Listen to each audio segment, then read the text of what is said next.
All right, and we are live here with Freedom Revolution Network News. We have a special report this week for Intro to Preparedness Week. I have a few guests with me tonight from Green Guilds. We have Alana Bliss and Elizabeth Dahl. Thank you so much, ladies, for joining me here tonight on Preparedness Week.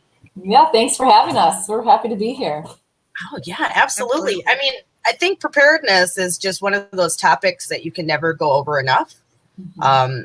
And what does it mean to be prepared? I think a lot of people hear that and think doomsday prepper kind of connotations, when really it's not all about that. It can be just as simple as, oh, I made sure I had, the right keys before I walked out the door.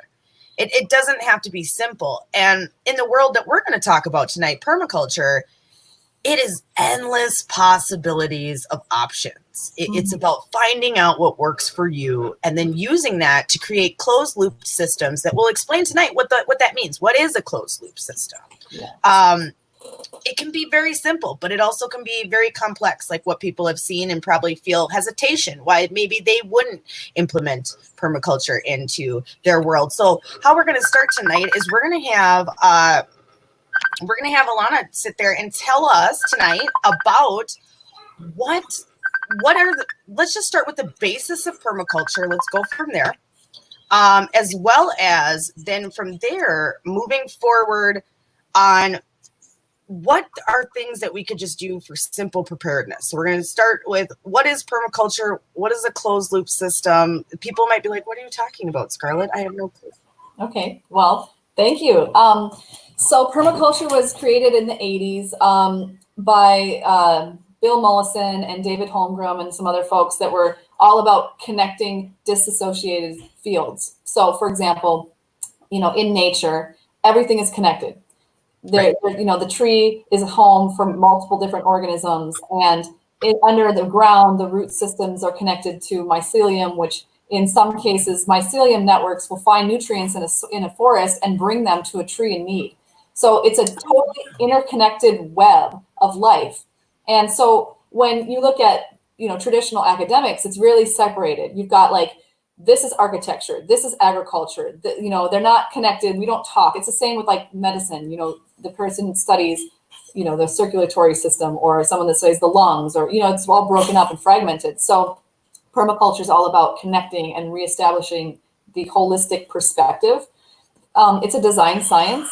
So we create systems, and those systems are designed to be self-reliant. So they need very little input once they're mature. And permaculture has 3 core ethics. Well, there's 4 ethics. 3 of them are the foundational ethics, and that's earth care, because when we take care of our earth, that's how we have permanent agriculture, or permanent culture, which is where where permaculture comes from. So we take care of our earth because our earth has always taken care of us and all life on it, right? And yeah, that's how we're here, right? If the earth wouldn't have found a way to be our steward and carry us into this time, we really wouldn't be here. And we've got to think about that. If we're on a spinning ball in space and we don't take care of it, where do we go? Yeah, exactly. And so that's the first ethic. So in Green Guilds, and our business has these as our core ethics, we always consider Gaia, or the earth, as our primary client. So whoever we're doing a design for, we're always thinking about what's best for the land in this case, and how can we marry that with what the client needs. So earth care, really important. Then from there, because we're people, that's who our species, we have to take care of each other, because we've fighting and warring and ripping each other's resources away from each other. That's only going to create more and more lack. It's only going to create less fertility and suffering, which then causes more strife. And so we have to look out for each other and create systems, invisible structures. So there's physical, visible structures, like a fruit tree guild that has a tree that's the overstory, and then a shrub, and herbs and roots, and all of that is something that we can use. That's an example of a guild, and that those plants all work together to give nutrients to each other. But then there's also invisible structures, and those are social structures, and so those are things that we also consider within permaculture. We look at the invisible structures. We think about how important community is to being able to have long-term sustainability and preparedness, because we aren't solitary creatures. We're not bears. You the know, lone wolf is not going to survive forever in a way that's thriving. The lone wolf is literally there for survival and will do anything to survive. And that creates desperation.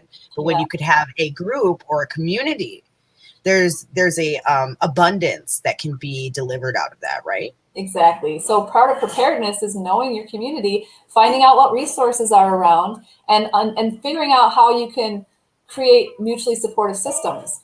And so then that brings us to the next principle, which is generally coined fair share. And fair share just means like if you plant more than you need, and if you create an abundance, you'll have some to give, and you'll have enough to be able to share and to continue to like build more fertility.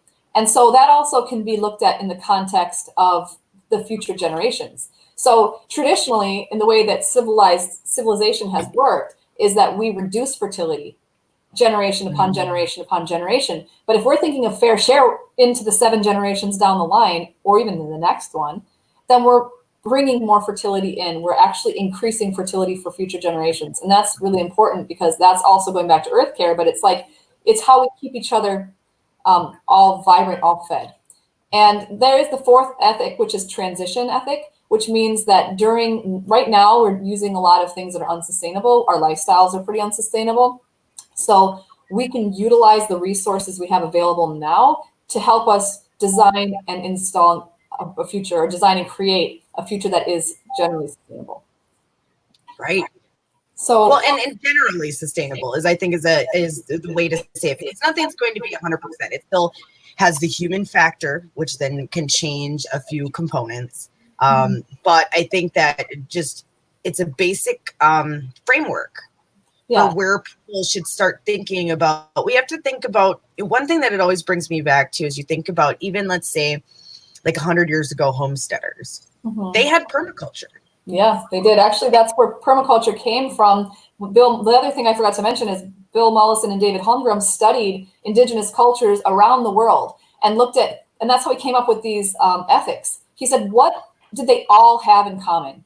And every one of them had those 3 ethics. And so a lot of permaculture is actually based on indigenous knowledge. And it's actually a revival of the wisdom. Because if you look at humanity and how long we've been on the planet, you know, and that can vary based on perspectives, but the majority of our time has been in like a more like earth-centric way of being, more of this tribal, like earth-based lifestyle. Civilization is just this tiny little section of our history.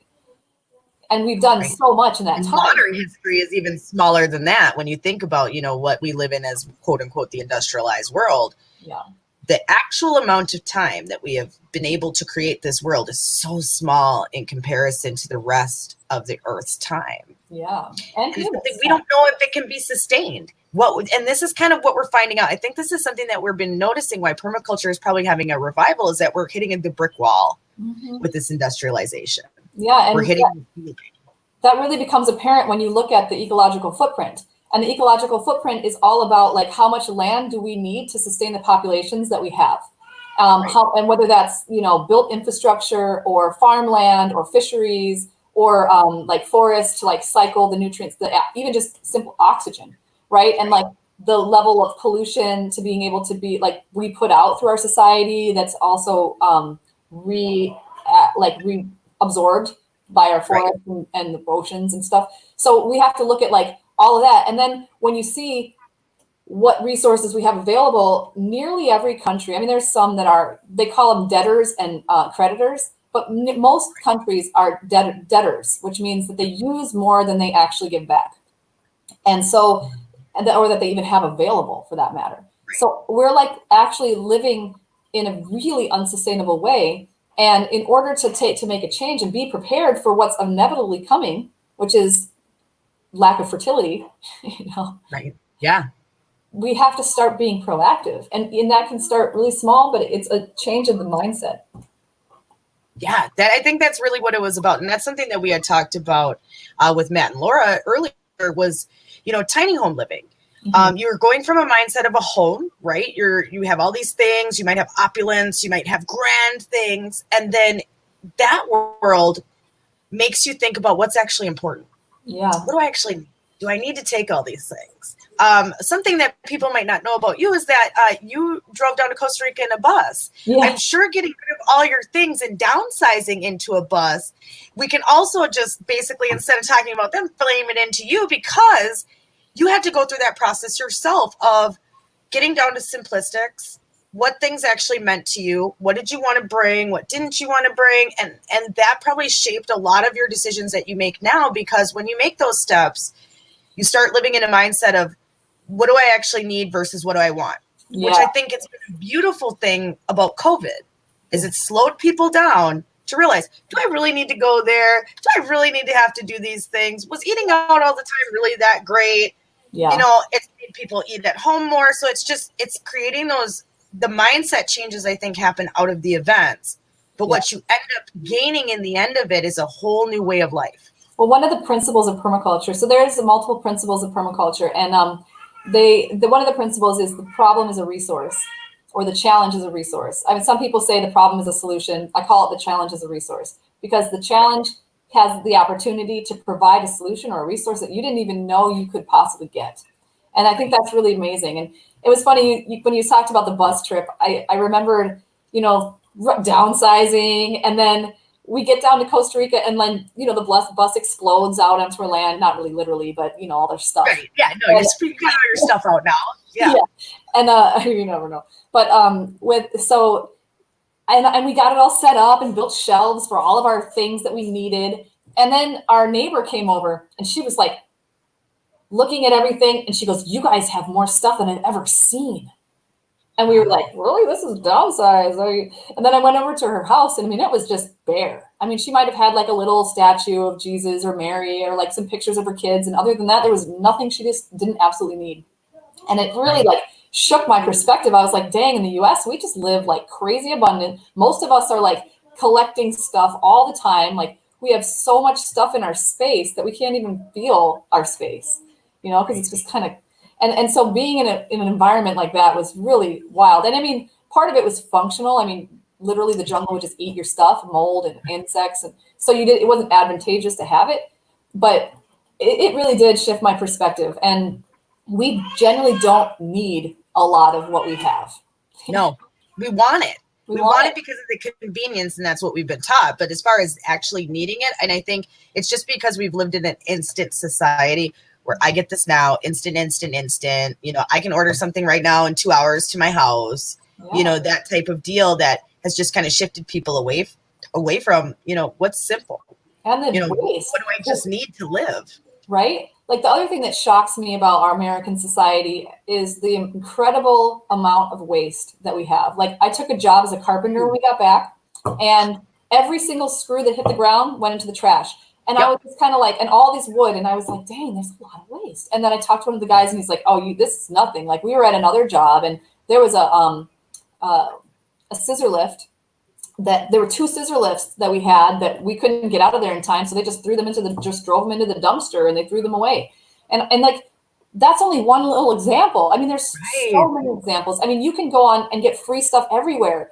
And like, I used to work with Sisters Camelot, which is a nonprofit here in Minnesota, that we would get all this food from the warehouses that couldn't be sold to the co-ops or the health food stores, and we would give it away for free. And it was mind-blowing how much food we would get every single Tuesday and every single Thursday. We're talking massive amounts of pallets, tons and tons, so much food that we couldn't give it all away, and we'd have to bring it to food shelves throughout the cities. Yeah. And so but that's a huge resource. Yeah, isn't it though? And then people don't think about that. They're like, all this, and I think that that's been something too, that people want, if it doesn't say on the package, I don't want it. We have to keep our perspectives on food have changed. How we consume, what we consume has changed. Mm-hmm. I would say even 50 years ago, so much more of our diet was just natural food based. Yeah. It wasn't, the processed food was more of a staple to keep people going and to add to what they already had. Right. But, much like here in Minnesota, hot dish is a thing, right? Yeah. We don't call it casserole here. And I've gotten many arguments with people about that. It is not casserole. It is hot dish. Okay. And how hot dish was created was because You know, a lot of people didn't have a lot of money, but it was a filler and a way to stretch your vegetables, your meat, and your grains to then make a whole complete meal. And that we don't even eat like that anymore, where we're just putting one, like, let's say, processed product on the rest of our food and then eating it. Where now most of our food is processed and products and we're eating it. Oh yeah, when I took my changed, yeah, you know? it has really changed. And when I took my PDC, which is my permaculture design certification course back in 2005, the teacher had said something to me that was kind of shocking, and I like, it stuck with me. He said that he went into a classroom with kids and he took out these blocks and he put them down. He said, okay, guys, build me a town. And the kids got to work building the town. And then what happened was he went in there, he looked at it, he says, tell me about your town when they were complete. And they told him, and he says, you know, after a couple months, everybody in your town is dead. And they're like, what? Why? Well, what's going on? He's like, well, where are they getting their food? And they're like, well, the store. And he was like, well, but where's the store going to get its food? And they were like, oh, we need farms. And like, it like clicked in the kids' heads that you actually grow food to provide the stores. And so a lot of people, a lot of kids and adults don't even know where their food comes from. Like you walk into a grocery store and you think you have a million choices, but really it's all just soy and corn. You know, it is. That's the truth. You know, I had somebody I had seen on the internet had basically posted something to that effect, and they were like, "Why do you have to butcher your own animals? Just go to the store and get a hamburger." And that type of thinking really just makes me concerned for these people, because my biggest issue, especially like now, we are all now sitting under emergency peacetime orders, and not for COVID. No. Stores are closed all across the Twin Cities. And this now has created that neighborhood into a food desert that almost already was to begin with. Yeah. My concern now for that whole neighborhood now, as they are going to rebuild over the years, it's going to take years to get that place back right. I'm going to tell you that right now. And not just there, like that's just there. And now it's exploding all the way over the metro tonight as we speak. Yeah. I'm concerned for all of them to have food security at this point. Yeah. I mean, but again, the problem or the challenge is a resource. I mean, this is a great opportunity for community gardens to start up. It's an opportunity for nonprofits to take on sharing food more. You know, it's like when communities are in need and when people are activated and ready to take that action to the next level, beautiful things start to happen. And, you know, it's kind of been reminding me of Devil's Night in Detroit. You know, my ex-husband was from there and he grew up with Devil's Night, which Devil's Night is basically like when white flight happened in Detroit, when Black people started moving in, people were moving out like crazy. They left all these abandoned houses.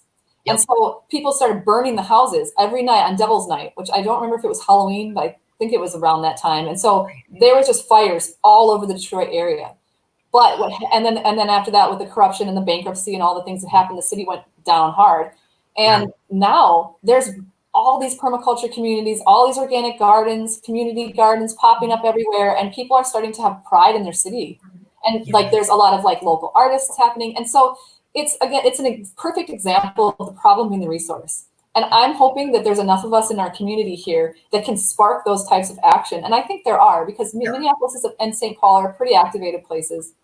And so hopefully this will be like a wake-up call and it will help initiate some type of regenerative change.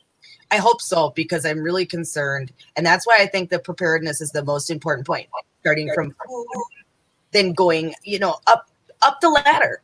You know, food, you know, where you're living, is it secure? You know, a lot of people now are going to probably come into housing insecurity. Yeah, definitely. This as well. Yeah. You know, this is why we started talking about earlier tonight. What are different options for housing that maybe you could make something different out of this if you do lose your traditional housing during this time? Yeah, it's true. It's so uncertain for so many things, but I think the one certainty you can have through permaculture is that you're building better systems to set yourself up for success. Yeah, and one of the examples I would like to bring up is Elizabeth is working on here in Crystal with Green Guilds and through just community building is super inspiring and empowering to our community. I would love if you could share that. Yeah, sure. Yes. So I'm going to share a little bit about myself really first before I go into it. So I actually ran for office and was a city council member in my city for 4 years. And I got to deal, like, one of the reasons why I did that, and this comes to preparedness, right? I didn't just decide to go do that on a whim. I actually, when I moved to my city, I had a vision in my head that what we're experiencing right now could happen one day. And I wanted to know my neighbors. I wanted to know the city so that I could know who to go to in the event that we had a riot or we had a food shortage or any of these things that are happening now. Right now. So at the time, I actually had just had my fourth child. She was 6 months old, and I trekked out and I knocked on doors and I got to know everybody in about a fourth of my city, and then was able to actually get the seat to be on the city council. And there's so much that I learned being on city council, but the biggest thing for me was being able to make those connections on a large geographical scale. And that has helped me so much in the years since then. Even though I'm not on city council, I have those connections. I know those people. I was out doing a Green Guilds job the other day, and we're working on this guy's landscape. I look across the street and I say to my husband, "You see that house over there? That guy has a room full of guns." I was like, I remember him. He was very proud of them. Right. And it gets you to have those community connections. Exactly. So when it comes to, I've gone through my whole interesting journey to where I am right now. My husband and I have been very passionate about being prepared and growing our own food and all those sort of things. And we happen to come in contact with Joseph and Alana, who are also in my city. We met them through community events. And we made that connection and realized we were on the same page and that we wanted to create something for our city to help others prepare for these hard times ahead. Yeah. So we've kind of gotten this all together like at the last minute, but it's great. It's awesome. And that's kind of with us with the Freedom Revolution Network. I knew that this was going to happen. I felt that a Freedom Revolution needed to come to the people. And then the revolution will not be televised. So I figure, well, we're going to televise it and we're going to bring it out there. And we had switch platforms in October. And then we were, hard launched after that. And so, I mean, it wasn't too much longer. Then COVID happened. And then here we are now tonight on the night of, I don't even know what you call it. It's the beginning of something else. There are protests all around the country. Dwayne will be on later for everybody who's watching, covering the Ohio protests and the rest of the Minneapolis protests tonight. We'll be listening to the scanner, showing live feeds, doing all that good fun stuff. So tune in with us later to do that. But I've just been thinking, like you said, this was something that I thought was going to happen. I could see, for people who are freedom or truthers or, whatever you want to call them, they also follow trends and they pay attention to history. And you see the signs of what's going to happen kind of before they happen. So I think that has been beneficial. And it's almost, what do I want to call it? An obligation for the people who did see it before to try to help those who didn't, help them get through.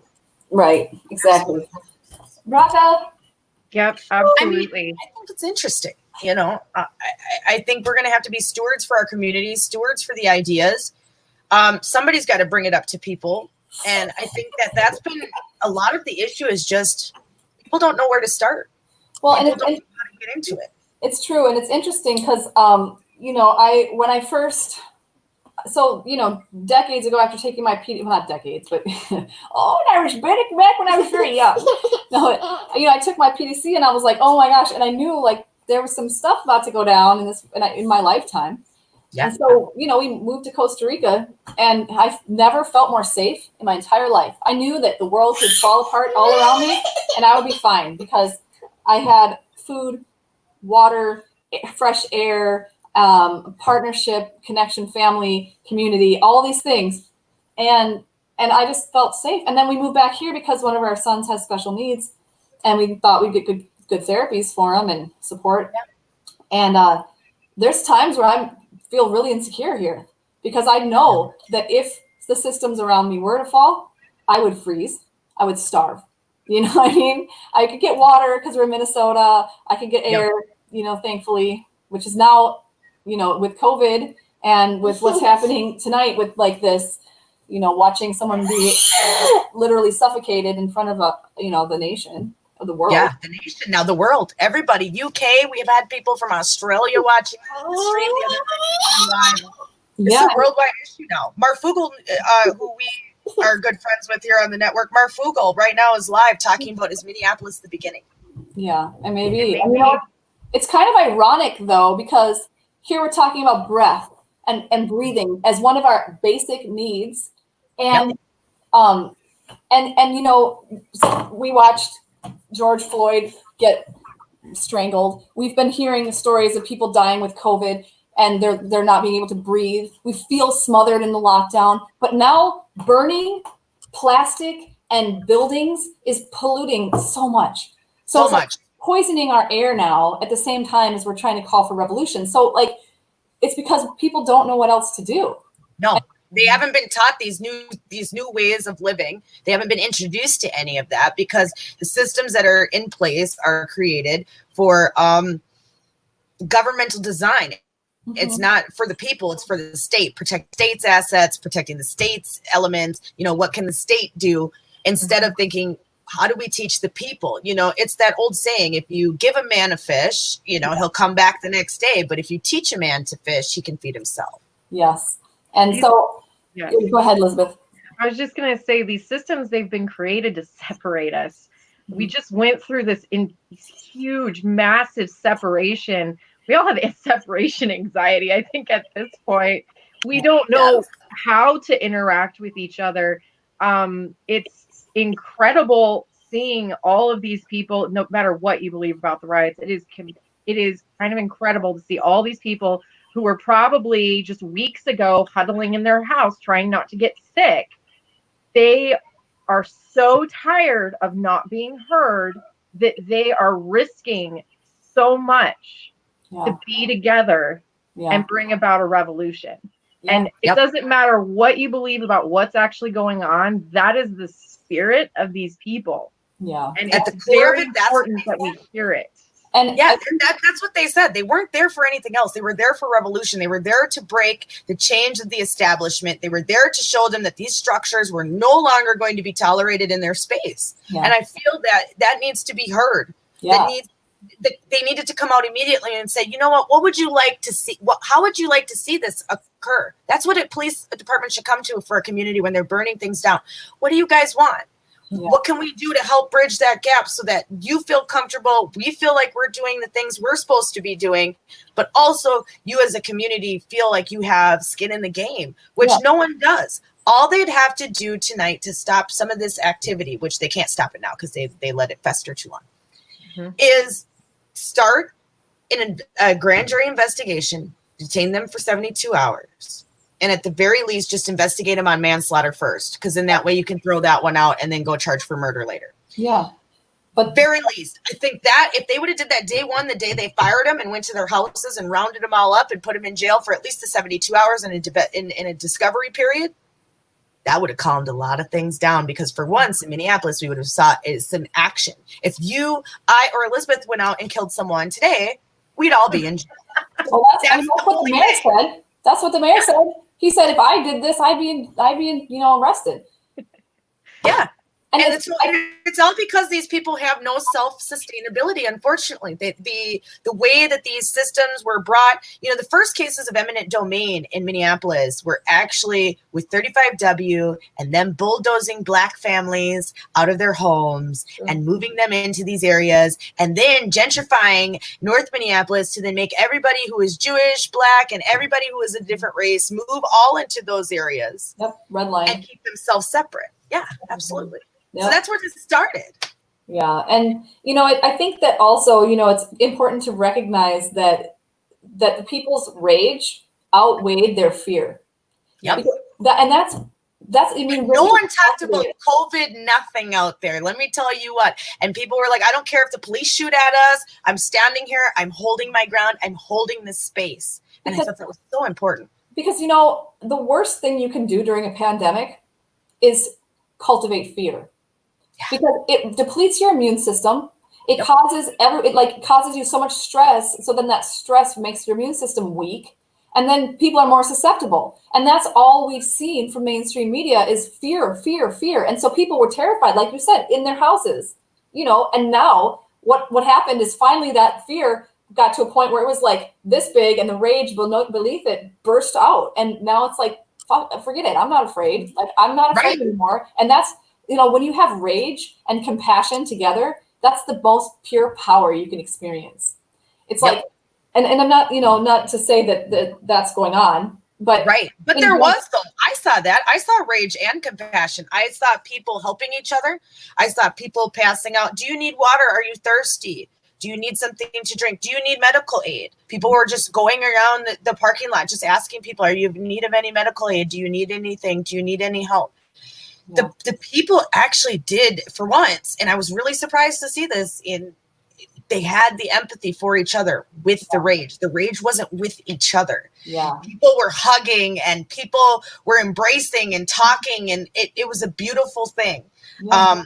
I think I'm going to say this on every show for a little while as I talk about this, but there was one girl in particular that was like, they canceled the state fair. I'm going to make this motherfucker a state fair. And I was like, whoa, but it just shows that you can't hold people's spirit down.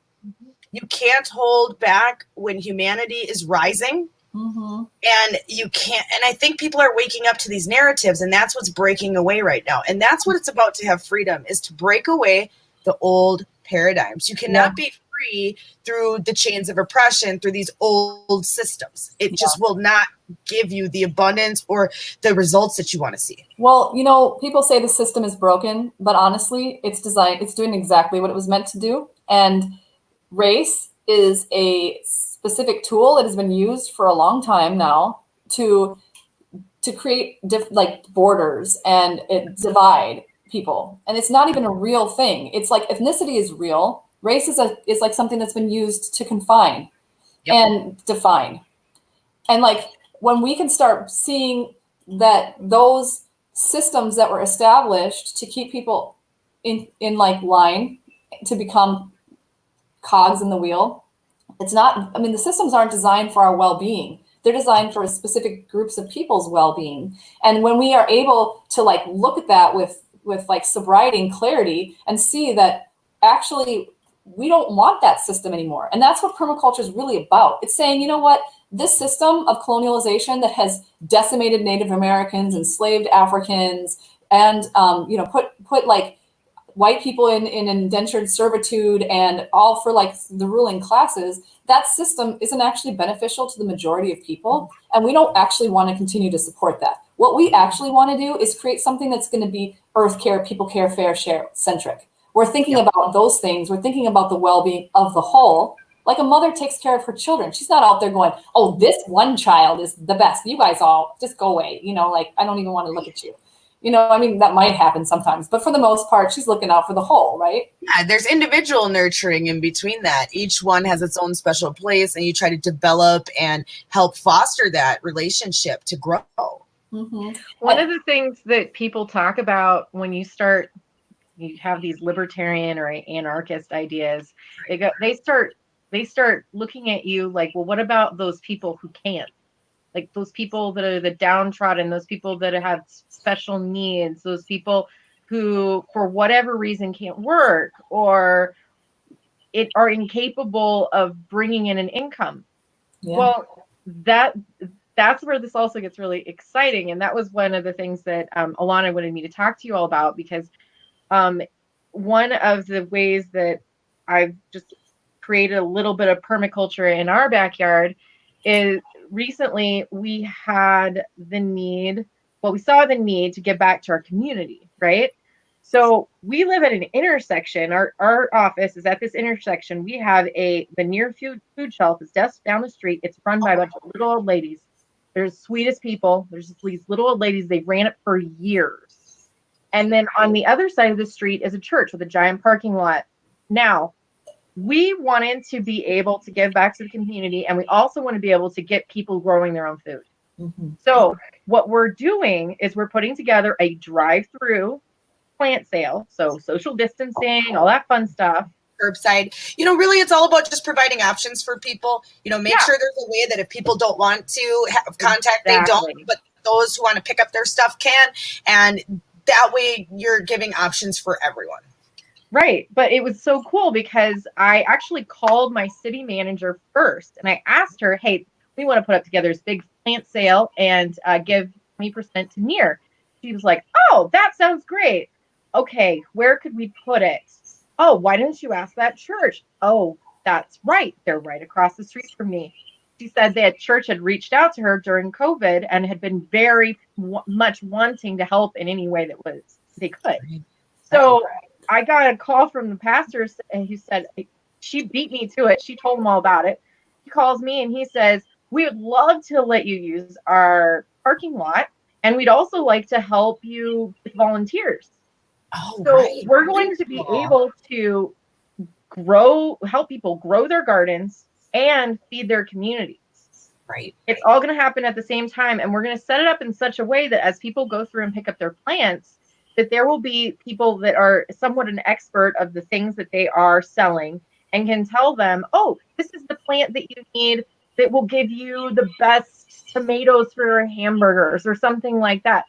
So that they can have an interactive experience going through it and we can create community again. We've had everything shut down. Yes. Everything shut down. There's like no way to connect anymore. No, you can't go anywhere to connect. Yeah, the only place to connect was like the store, and now they're burning those down too. So right. So we have. Honestly, that was about it. That's all we had. Like they're taking the little last piece of anything we had to go anywhere, and we're like, okay, but you know what?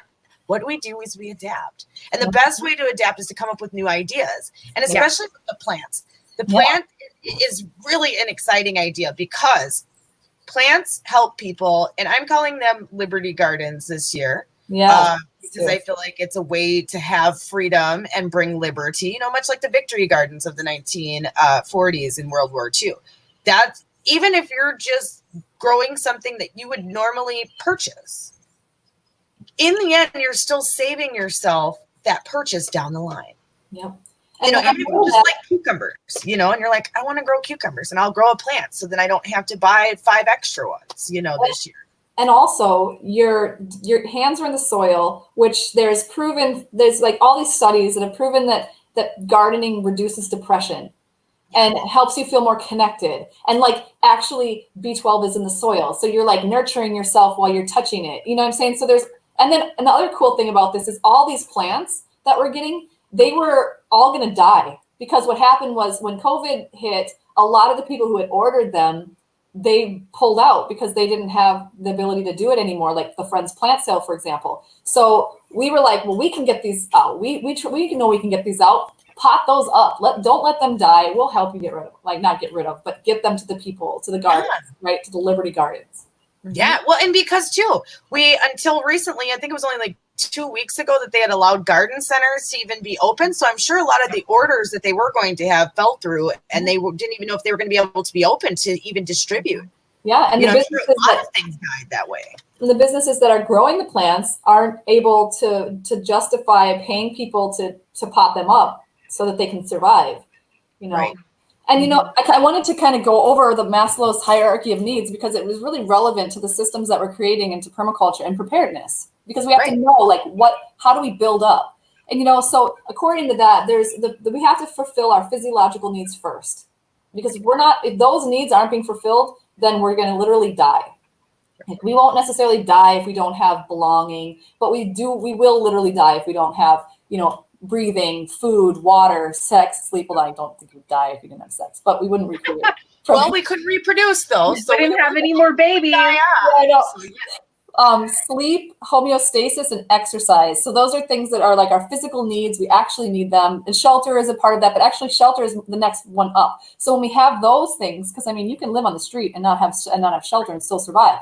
But the next level up, once you have your physiological needs met, now we're talking safety. And that's your home. That's the security of body, right? That's the security of employment, of resources, of morality and family, health, prosperity, shelter, right? And so then once you have those met, Then you start feeling the need of belonging and love, which is friendship and family and intimacy. After that, you get your self-esteem or esteem, which is self-esteem, confidence, achievement, respect of others, respect of yourself. And then once you have all those things, then you can have self-actualization. And that's your morality, creativity, spontaneity, problem solving, the lack of prejudice, acceptance of facts. So that's like when you have all those things met, you can be lucid, you can understand, you see how we build. So a lot of our communities are stuck in the lower parts of that because their needs aren't actually being met. And when we have social distancing and societies designed to divide, then we don't feel belonging. We don't like, everybody wants their people. Everybody wants their community. And we don't always have that because we used to have tribes. We used to have our resources. Like when you look at the old villages, you know, where they were totally self-reliant, the money and the trade, they were circulating throughout the community. Even like Mennonites are a good example of this in the modern day. Mennonite communities are they keep the money inside, they keep it rolling, they come up with a trade a lot of times that they work as a group, and then as the group they create money, and as that group they go out and sell these things and then share, and it's an abundant thing. But I think the best example in like our modern day world would be like Mennonites, because not necessarily Amish because they live totally off grid, but Mennonites as far as bringing it into a cultural systemic way that has removed themselves from the traditional structures of what we know. Yeah, exactly. And so that's a closed loop system. That's a great example of a closed loop system, more or less. I mean, now there's still, because like, you know, when I was living in Costa Rica, the community there, they were subsidy farmers. They pretty much lived on the land. They got there and they just started farming.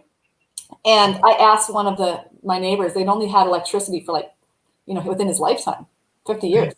And I said, what was life like before electricity? And he like gets this nostalgic look on his face and he goes, oh, those were the days of abundance. You know, we had everything we could ever want. And I said, and then when electricity came, he goes, oh, now we're living in the days of debt.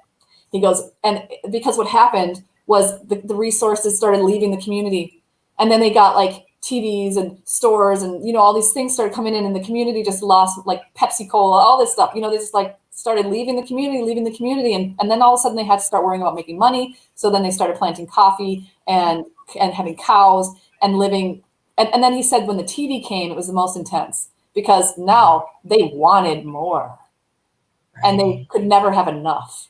And so and the TV is created by design. If you look at the patents to activate parts of our brain that then suck us into it, right? And then can even have a mind control effect. And that's funny that you would say that from somebody who was never exposed to it at all. And then all of a sudden came into that world and that changed the way they probably were outside less at that point. Yeah. They didn't care as much about gardens because you could buy ready-made things. Yep. It just shifted that whole perspective of what they needed at the time because I get it. Nice, new, shiny things, easy packages. You know, some of the stuff we're talking about isn't necessarily easy. You know, if you want to be like a full 100% hardcore permaculturist, it's not without work.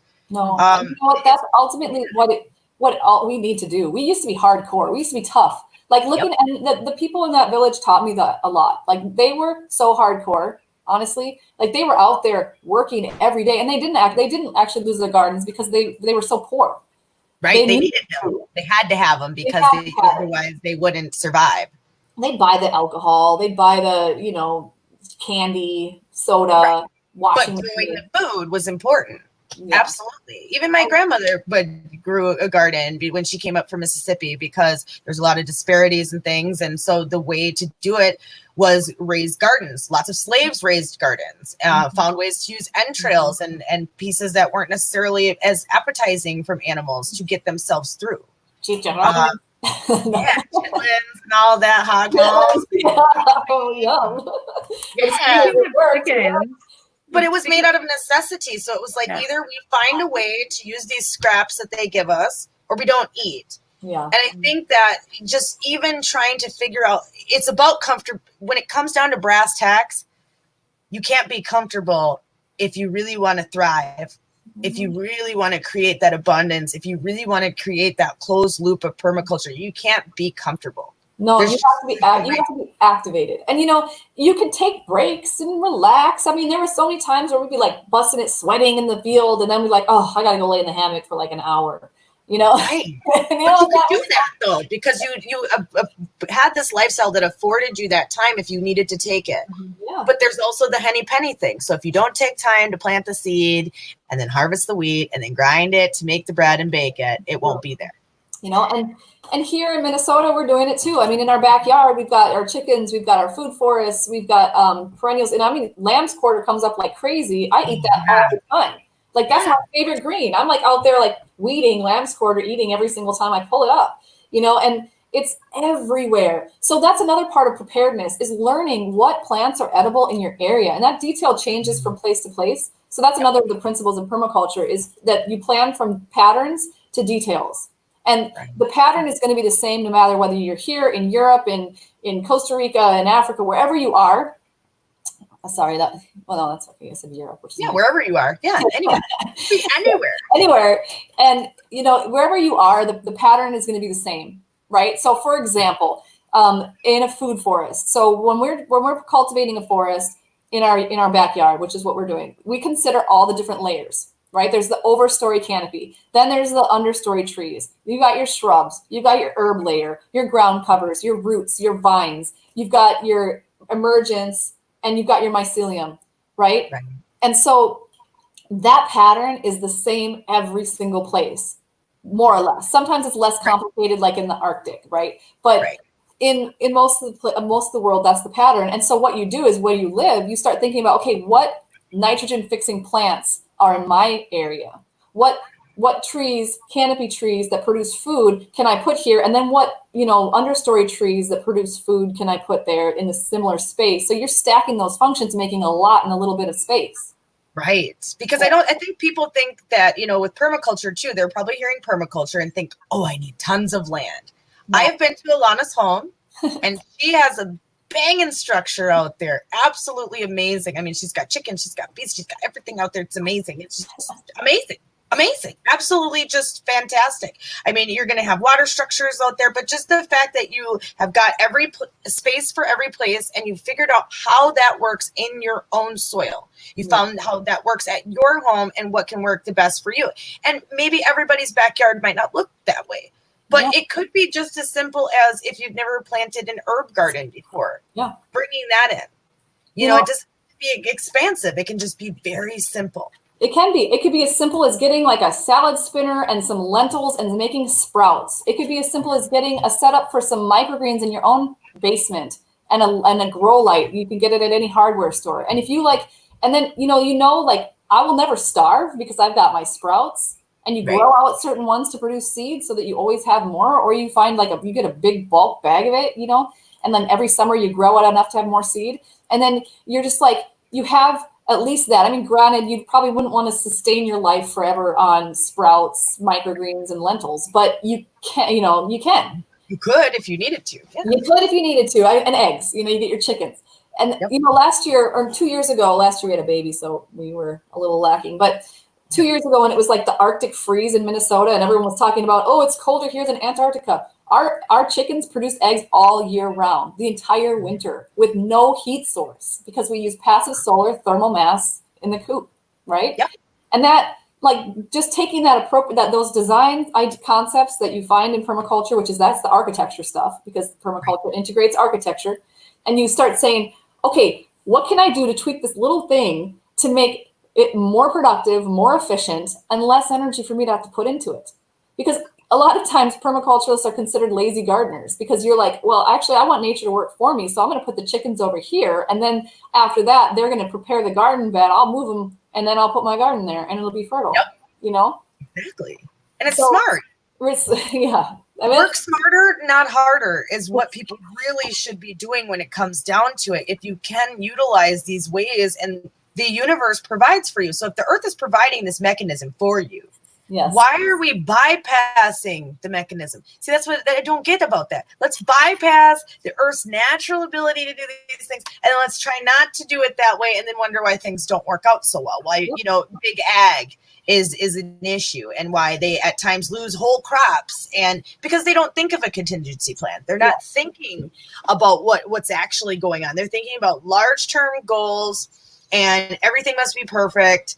And it's not thinking about the hiccups that actually occur, growing. I mean, there are, when we're not saying, oh, grow a garden and you'll have the best, biggest. No. It's going to take time. It's going to take work, but it could be just as simple as planting a seed, watching it grow. It took me about 5 years before I could have my balcony garden, where I could actually make sure that I could grow things continuously and consistently. The first year I'd put stuff in and I'd be like, well, it's dead. Yeah. And then I'd just start over. But I just kept starting over. I know, right? I would want to cry about it because I'm like, what did I do? Why don't I kill everything? Why do I have a black thumb? What? I know. I felt. That's exactly how I felt. Because I just was like, what am I doing? But then I thought too, these are skills that are not gained in an instant. These are not skills that are going to come overnight. It's going to be through trial and personal error. And that's going to be for anyone. Even if you're just thinking about how are we going to do, should we add some solar panels to our home? Should we try to make our home more energy efficient? Do we move from the home that we're in? All of these things can potentially play a part in your role in permaculture. Yeah. And I think that those are the decisions when you start trying to think, I would like to introduce permaculture into my life. It doesn't have to be this, I move out tomorrow on a turnkey 100-acre property and I'm going to make it work, because it probably won't work. Permaculture says don't do that. It says start small and simple, build on your successes. Take personal responsibility for your life. That's the core, right? It's like, when we look at like the people care and in general, you can do it on the land, you can do it in people care, but there's zone philosophy within it, right? So your zone 0 is yourself. And when you take personal responsibility for your life, for your sustenance, for your livelihood, and you don't just say, oh, hopefully someone will give me something, but you actually take personal responsibility, then you're fulfilling your zone 0. And then when you go out to the zone 1, that's your family. Those are the people you deal with every day. Your zone 2, that's your community that you're seeing regularly, right? The people that nourish you, your friends, your connections, then you go out further and then it's like your greater community, like your city, your zone 3. Your zone 4 is the greater, then zone 5 is like everyone in the whole world, right? So it's like you're connecting all these different realms. And then you start thinking okay, I want to nurture, I have to take care of me and my family. So I'm making sure that my zone 1 is solid. So in a land-based scenario, your zone 0 is your house. Your zone 1 is your garden. It's your chickens, depending on where they are. Your zone 2 is like your fruit trees, or not your fruit trees. It's your perennials, the stuff that you don't really need to take care of much, right? Your zone 3 is your fruit trees. Your zone 4, if you have animals that are out to pasture, like meat cows where you don't have to deal with them so much, that's your zone 4. Or it could also be considered your hardwoods that you just make sure that they're weeded a few times a year, but you don't tend to it so much. And zone 5 is always wild. It's always just pure nature. And that's the classroom, And so when we take time to go out into nature and put nature in every one of our designs, just a little bit of wild, then we can actually learn more and more about how to work, because we have to think like an ecosystem. And I think that's hard to think like an ecosystem because we've been so far removed from them. Our structures, our family nucleuses are not set up like ecosystems as they should be. They're not symbiotic. They're not working together. They're on different pages. They're, energies are here, there, and everywhere. And I think that what permaculture does is bring it back to, like you said, the homeostasis, bringing the energy back to the place of return and just stability. Because with what you were talking about with the zones is something I've done in my own home. So the first year I started out in an apartment, started out with the balcony garden. Okay, started out with that. Did that 3-4 years, felt really good about that. Then reached out, felt really good. I was like, yes, I can do this. I've got this. But I was determined. I didn't care if it took the rest of my life. And then by the time I was old, I grew one steed and I'd be like, yes, finally, I got this. But I was really serious about that one. I was like, no, we're going to figure this out. And then after that, but I did use a few things that made it easier for me. I used a system called a garden patch grow box, which is a kind of like a hydra aquaponic type system where it has dirt on the top and then it has a level of layers of holes that go down and click into a system that has water that the water pulls up into the roots. Yep. So for me, it made it a little bit easier because I didn't necessarily have to cultivate this whole culture in the soil. The water did a lot of that. I put my nutrients in the water. And so I learned how to do that, because the first few years I'd put fertilizer on the top and it'd burn the heck out of my plants. I'm like, what am I doing? Why am I killing it? This sucks. Right. So then I had tried maybe putting it on the bottom a couple years, and I didn't really even look into a lot of this stuff. I'm going to be honest. I didn't necessarily read books or anything. I was just like, I'm going to get some seeds. I'm going to get some dirt. And I at least figured out how to make my own peat mix with a little bit of vermiculite for potting, and started out with that, and then would plant my seeds and then go from there. And it took about 5 years. And then I got a backyard space at my apartment that I was able to get. And it's like about like an 8 by 12 garden space that I have, have really nicely figured out. I'm sure you could probably help me a little bit better. I have it nicely figured out for now, where I've got things that I can try to grow in the small area. Because I really don't care too much about what they say you can grow stuff in. Yeah. I don't care about distances. I really don't care. I just, if it grows and it goes, I'm good. And I grew it there, and I'll do it again. And you can always thin it out. That's the thing. Like there's like in the Bible, there's that story about the ambitious sower, right? And it's like, this person's just sowing seeds everywhere. And half the time, like, I don't know the numbers. There's like, sometimes it doesn't fall on fertile soil. Sometimes it falls on rocky soil, but sometimes it doesn't. And the more you sow, the more you try, and the more you work at it, the more you take personal responsibility for your life, share what your knowledge and wisdom, the more it's going to sprout. Something's going to sprout. Something's going to happen. Yeah. Unlike my cucumber sprouts, I tried to sprout from seed this year. I usually direct sow those, and I grew them in my greenhouse. You want to make sure everything's not falling down? Yeah. Oh, it's okay. He's just knocking on. I was like, who's knocking on the window? I don't want your house to be like falling down around you. I'm like, it's not on fire, right? I know, right? It's awful. But I just think that it took me with these sprouts this year. So I was like, okay, I'll try to sprout them in my greenhouse, because I have a greenhouse in my living room. Mm-hmm. And so I was like, well, I will try to sprout them and see what happens. Well, they didn't like that transfer. So this year we're going to see if they survive, but I'm going to direct sow them like I usually do and grow a beautiful bumper crop like I usually do. But I thought, well, maybe I'll try something different and try to sprout them, because they should be transplanted. No, the transplants for me did not work well, but maybe transplants work well for you. Maybe that's all you can find that you do well is transplants. But I think the zero land thing is not an excuse. It's not. And again, like we said, you can survive off of microgreens and sprouts, and it's not a big investment to do. No, I saw somebody growing them in like a cup. Yeah. Like somebody showed like a coffee cup that you could just like, if you had it by a light, you could grow microgreens in a cup. Like very simple.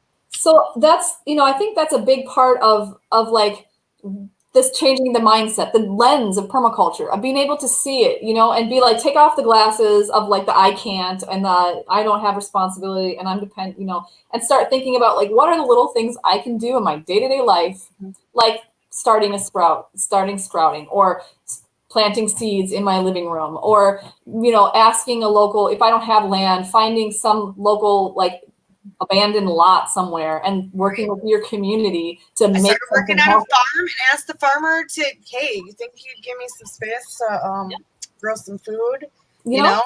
And I just want to take a moment to give a plug for share garden with people, which is going to be wonderful, because if we can, but I got to make sure that I can get enough for me first. So we're good. So I got to be focused and make sure I can get there. But anything else, I'm willing to share. Yep. And that's what I think more people should try to be. If we could just at least do that. If everybody, and one thing I noticed in your neighborhood, Elizabeth, is so many people had gardens. Yeah. It was a beautiful thing to see everybody with their gardens and their landscaping. And it's almost kind of like taken off. And I can tell like kind of the theme over there. They're like, oh, see the neighbors over there, they did something. We should do something too. Because I have a neighbor down the way that I should go over and talk to. I don't know her because this is the first year I've been into this house, but I know that she's actually from, I believe, somewhere in Africa, and she is growing a garden in her front yard with totally different methods than I've ever seen.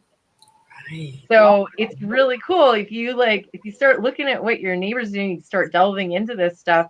You don't always have to know it all. No, you always ask your neighbors. If you see somebody's garden doing well, go ask them. Why's that doing so good? Mine looks like it's dead. Yeah. Well, that's one of the things that we talk about in permaculture. We say, you know what? When you get to a new place, go look and see who's doing what. Find the elders. Ask about the last 100-year storm. The thing that tell me the story. Like, share your wisdom. Like, when we lived in Costa Rica, I would never have gone to my neighbors and been like, you should be organic. Why you should do permaculture? Like, I would never do that because I'm pushing them away. Instead, what I instead would come up and be like, hey, wow, look at what did you do here? Like, teach me, share with me, help me understand your perspective. Well, we use Roundup. Well, you know, I don't use Roundup, but I can understand why you do, you know, and like slowly build a relationship with them. Because you can even start a conversation out of that, and it might spark the question, well, why don't you use Roundup? Yeah. And then you can, there is your open door to then say, well, I don't use Roundup because I find it to be harmful to the environment. It has all these bad, you know, health side effects. You know, people. It's a biocide. Yes, it's a biocide, which basically means it kills you because we are a biologic being. So, you know, biological beings might not want biocides on them. Just saying. You know, it's just something to think about. You know, it's something that I don't think people had thought about either. You know, they wanted the nice manicured lawns. Yeah. One question that I had for Red that I'll have to see if you can find me the answer for it, and it doesn't have to be tonight. When did this shift from, like, in the 1800s when they had, you know, the gardens that they used more medicinal plants for it and ground cover to the traditional manicured lawn? When did that shift occur? Yeah, I know, because farmers used to have seed mixes that had dandelions in it. Yeah. And, you know, because that dandelions break up busted soil. You can give it to me. She bumped her head. So my baby bumped her head. Though. It's so hard for them when they're little. I'm sorry you got hurt. Yeah. Yeah, it's changing. I mean, honestly, when you look around, oh, sorry, I have to wait. Bump your head on something. Outside. Well, I have something now. I'm going to research this well done because that's a very interesting question, right? Yeah, because I wanted to know in medicine where we switched from like folk medicine to like what we know now as allopathic medicine. I'll be right back. So we tried to figure out what that was. Like, where did we have that shift? How did that happen? Mm-hmm. Well, and there's a lot of those kinds of questions that are so important for people to go back and research themselves, because you start to realize when you start asking those questions that we don't actually have a lot of those answers.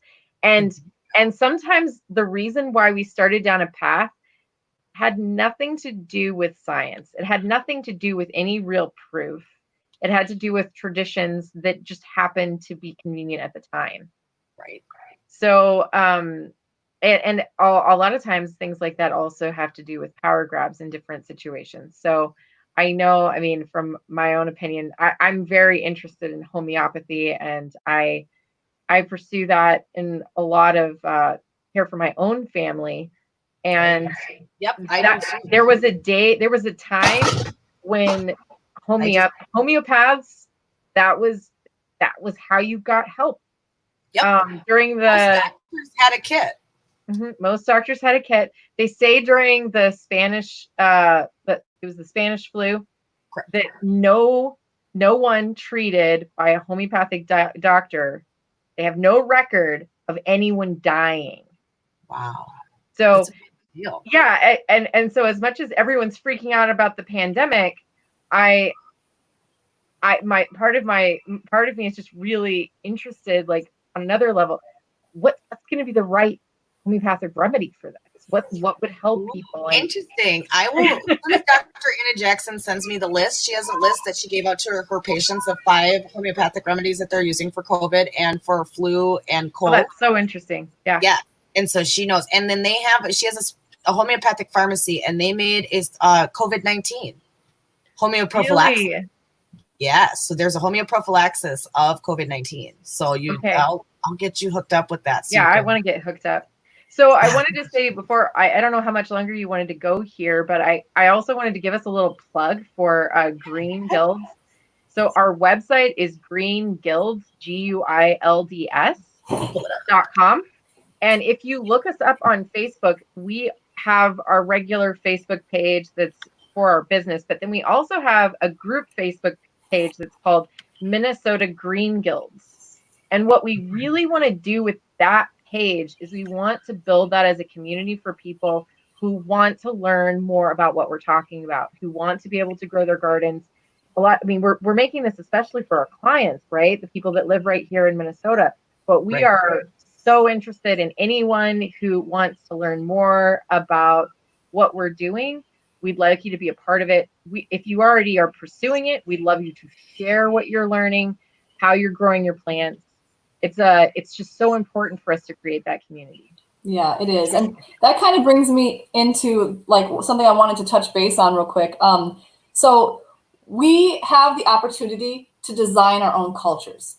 They say, oh, the United States is this melting pot or this it's more like a salad where there's lots of different things. But like American culture right now can be redesigned in our own lives.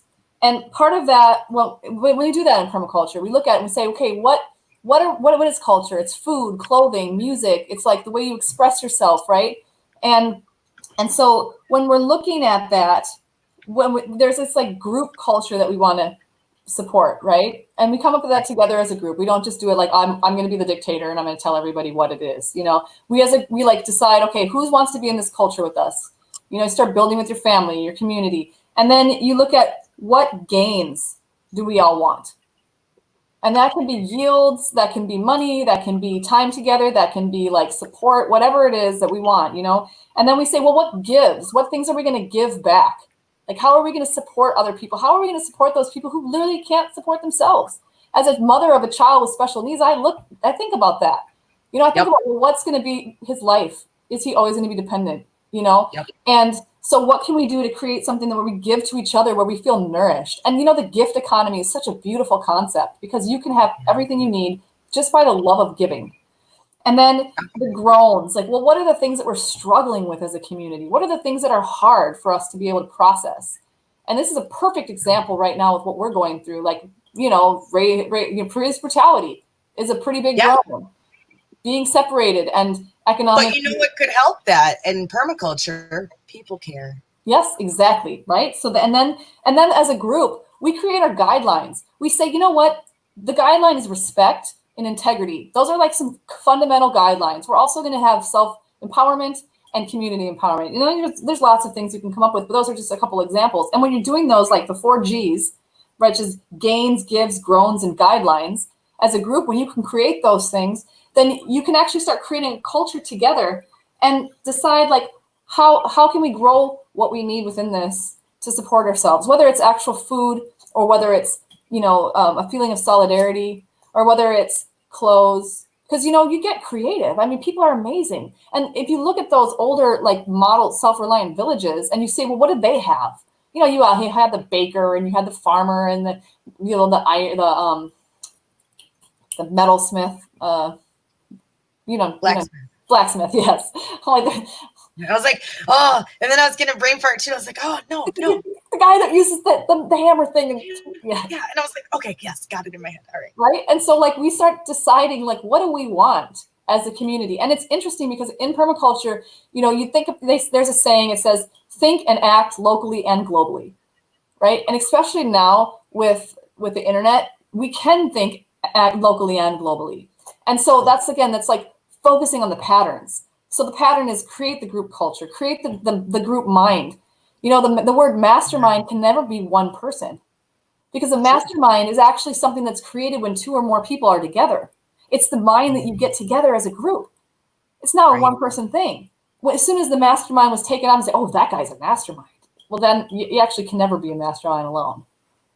Right. It's not possible. Other people and groups and ideas supporting that then end up creating the energy of making you that mastermind. Yeah. And I think that's important that, people feel like they don't belong or that you can't go into structures like this. But if you just even think about, your friend group, if you and your friends all get jazzed about something you like together, it's usually not a big deal. Right. I don't know why things like permaculture or off-grid living or self-sustainability come with that. Well, I don't know if I could do that with other people.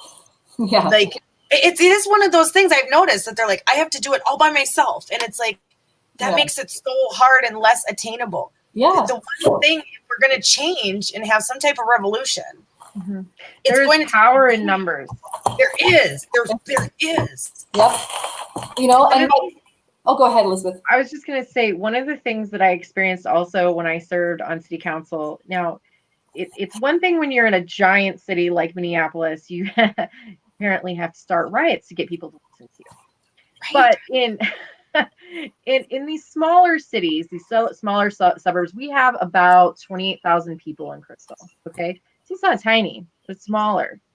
Right. One of the things I noticed here, we have 7 people, including the mayor, on our city council. Right. In the 4 years I served there, I would get a handful of emails or phone calls a month. A handful from constituents. Right. Usually they were complaining about their neighbors. Right. Literally, like they spent I got emails about people being upset that their neighbors had fires outside because, they like to have their windows down and it was making them cough. Okay. So you deal with that on a city level. It actually can get you kind of cynical towards your constituents because you start to think of them as just kind of annoying. Like, oh God, really? Why don't you just get along, you guys? Right. But what I wanted to point out though is that whenever I got emails or phone calls, let's just say I got 5 people to contact me about an issue, it was a big deal. It was a big freaking deal. If people showed up at those city council meetings, that was an even bigger deal. People that are serving on your cities generally are actually wanting to do what the people want. They are generally listening. Telling them. Right. I mean, nobody really wants to be that person that nobody likes, right? So true. Right now, for instance, we've gotten chickens in Crystal. You can have 4 chickens in Crystal. Okay. Woo! So that's exciting. It's okay. I mean, it was a lot of people who were like, "You can have chickens in Crystal," and I was like, "Yeah, you can have 4 chickens." All right, it was a starting point. That was as much. It's better than no chickens, though. I know, right? That are no chickens, and a friend of mine at my honey's work is having the time of his life fighting with his neighbors about chickens. The time of his life. They are against. They're against everything.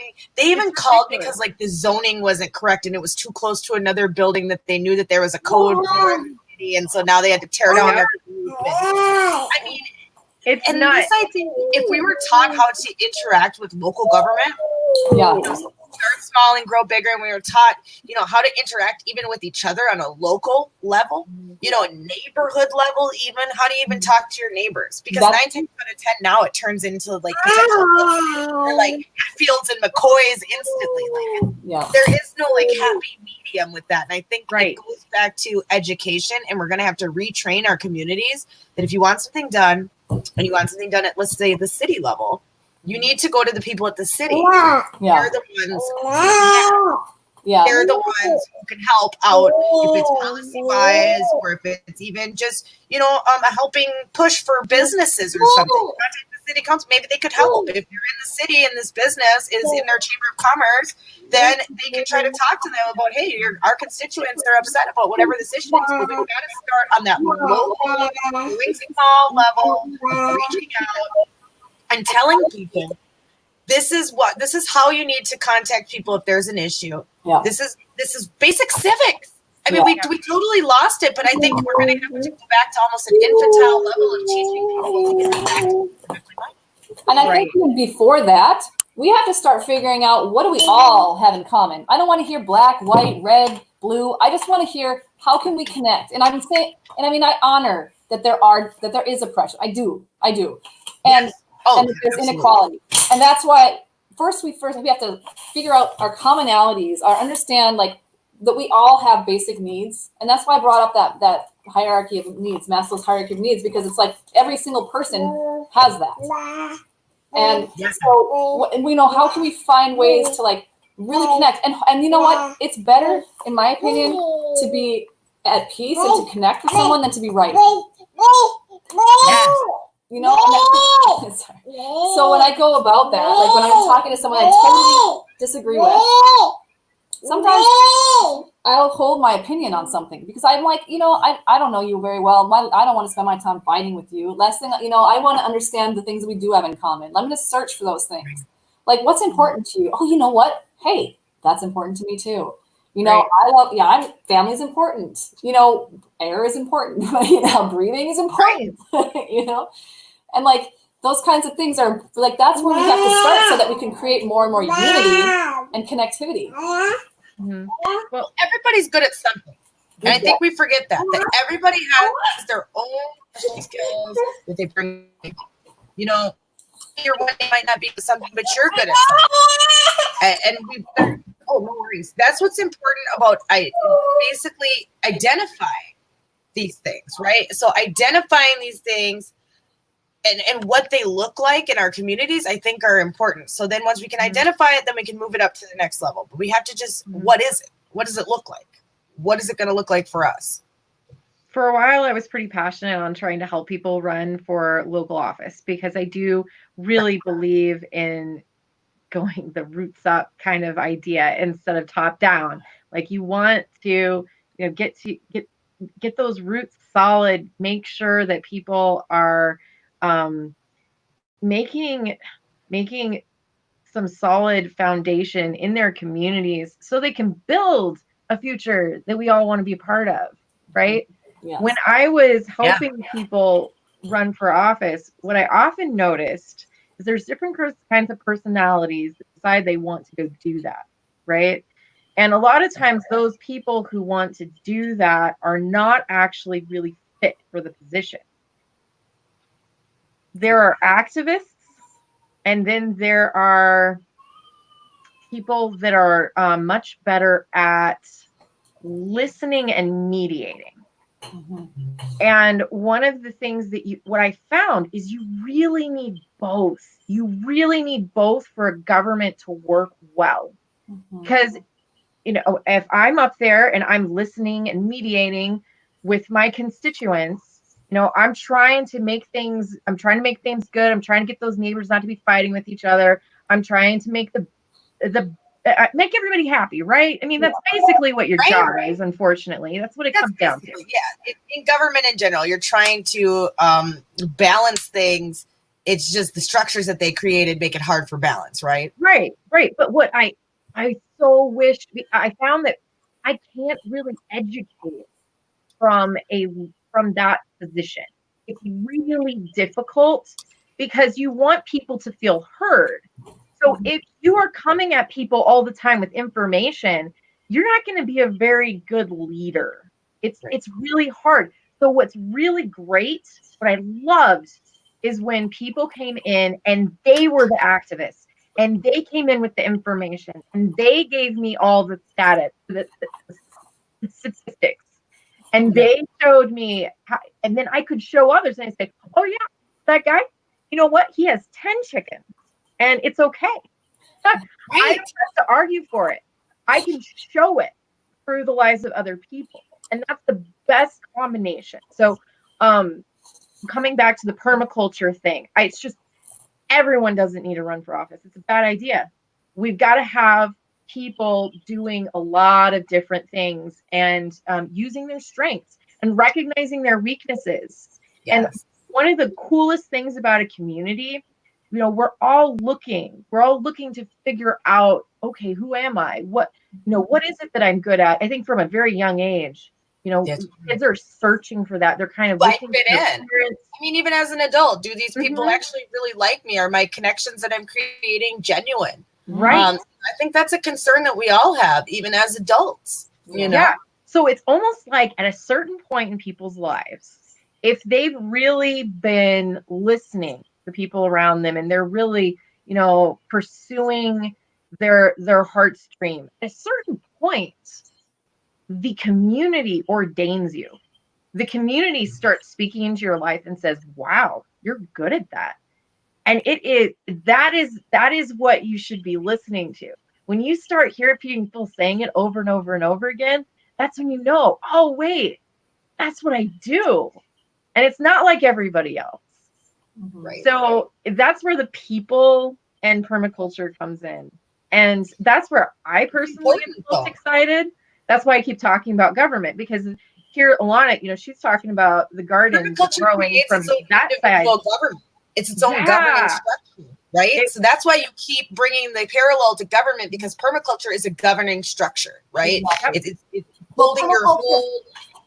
Permaculture is a design science that can be applied to every single thing, and everything. I have on the website. There's a better. I shouldn't say better, but we have a picture that I can show you. But I wanted to. There's this flower. It's called the permaculture flower, and so let me see. I'll kind of read it to you, but you see how there's a spiral, and there's a circle, and there's flowers, petals. So what that is, the circle is the ethics that we talked about: earth care, people care, fair share, and then it's also got the principles. I consider them to be 20 principles. There's varying people that say whatever, but anyway, there's those principles, and then what they do is or am I not seeing it? Yeah, there it is. Okay, yes, perfect. So you see how it's spiraling through the different elements of culture and society. So it's got the land stewardship, the built environment, tools and technology, culture and education, health and spiritual well-being, finance and economics, land tenure. And each of those things, as it spirals through, it changes them, because it's putting them in through the context and the lens of permaculture, through the ethics and principles. And we start thinking, okay, how can I have earth care in our built environment? Like how do I make my structures actually taking care of the earth? Well, maybe we put in solar panels, or maybe we catch the water and put it in rain gardens, or maybe we think of passive solar, and there's all of that, right? And then tools and technology, you've got appropriate technology, and appropriate technology is exciting because that's technology anyone, anywhere in the world can use, right? Yep. So for example, thermal mass, it's bricks. You can find bricks. You put bricks in the sun, done. You got thermal mass. I mean, that's just one example, but anyone can do that. You can build bricks if you have clay, and then culture and education. And then that's like, how do we create educational systems that inspire people, empower people, make people feel good, not just that they have to go fit themselves into a cog, like into a system that they don't actually want to be in? Or how can we nurture children to find their gifts and love themselves early on, and then health and spiritual well-being. I mean, you've got yoga and disciplines, holistic medicine, homeopathy, herbalism, home birth, and dying with dignity. All that stuff is in here. Yeah. And then you get to like the economics, and we're talking like LET systems, gift economy, subscription farming, ethical investments. That's a whole other thing. You can invest in the stock market only in companies that are doing ethically responsible things for earth and people. That exists. And then there's the land tenure and community governance, which is what Elizabeth's been talking about. Like, how do you get really deep into it and consider conflict resolution? Like, to us, compassionate communication is so important in the communities that we built in Costa Rica and here and in our family. Like, listening and figuring out compassionately, like, okay, what needs are not being fulfilled and how can we fulfill them? And even whether it's a riot or your kids screaming because they both want the same toy, you can listen and hear what need is it that's not being fulfilled, and what can we do as a community, as a people, to fill that need that's not being fulfilled, right? Well, and then, I think that's been gone for too long, is not fulfilling needs of others, and not just looking past that. Oh, you know what? Me and mines, I got me and mines, and that's it. And many years ago, like we talked about earlier, we used to come from a culture of where we did more for each other. Exactly. And that's what the cooperative model is all about. So you get businesses that are actually co-ops where people own together. And that brings a whole nother level into it. And when you actually get involved, like Elizabeth was saying, you actually get involved in your government instead of just being like, but like, do something. You don't like it? Do something about it. Like, you can. And I mean, yeah, sure, there might be biases here and there that you might have to overcome. And in the worst case, you find that people are just really not receptive to you because of whatever bias that they have. Tap somebody else and be like, hey, listen, they don't have that bias towards you. Would you be willing to take on this? So like, there's always a way if we work together. It's like, we may not have it all together, but together we can have it all. Woo! Right. That's the truth. And we just got to find those people, because there are people are like, well, I don't know any people like that. There are people like that in your community. Oh, yeah. Just start going out and trying to right here. Yes.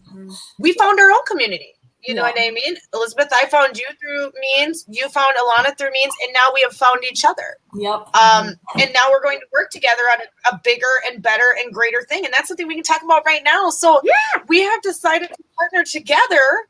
And so we're going to be doing a lot of things in the future. We're going to have a lot of plans for you guys to try to actually give you, not we're telling you about it now, but then we're going to actually try to give you that immersed experience. And eventually Alana wants to be able to do classes. So then you guys could come here and become certified and then go bring it back to your community. And then we can create this butterfly effect that if you know your community and then you spread that knowledge to the next person, that person spreads it to the next person. Now we've got a whole group of people based on just a few, that 6 degrees of separation that now we have educated a large swath if we keep going and then we turn around all of a sudden and everybody will be doing it. Yes. And the cool thing that's the hope. The cool thing about it is that permaculture is not against anything. It's not like, no, this isn't bad. It's all about appropriate application. And so, if we're not saying like, oh, all concrete is bad or all plastic is bad or all police are evil, whatever it is, like, it's not about that. What it is, it's about saying when it's done properly and when it's applied in the right application, then it actually works really well. And that's that transition ethic again, so like I think it's a personal feeling too. They get a lot of choices that you don't. Exactly. I mean, my father-in-law is a police officer, and he told me he suffers from PTSD all the time, and like little situations will trigger him, and he's like, oh, and it's like interesting, but compassion is, understanding each other and understanding why people do what they do, because you actually took the time to listen, to think about the need that that were not being fulfilled, and then finding ways to fulfill it through your community is really important. And these courses that we're talking about are ways that you can figure it out, because it's like when everyone's got a strength, like we talked about, and every niche has someone that can fulfill that. So the more that we understand the systems and the need for things, like for example, in Green Guilds, we don't do everything, but we do everything in a way. Because what happens is when we do a design, there might be something like a physical design.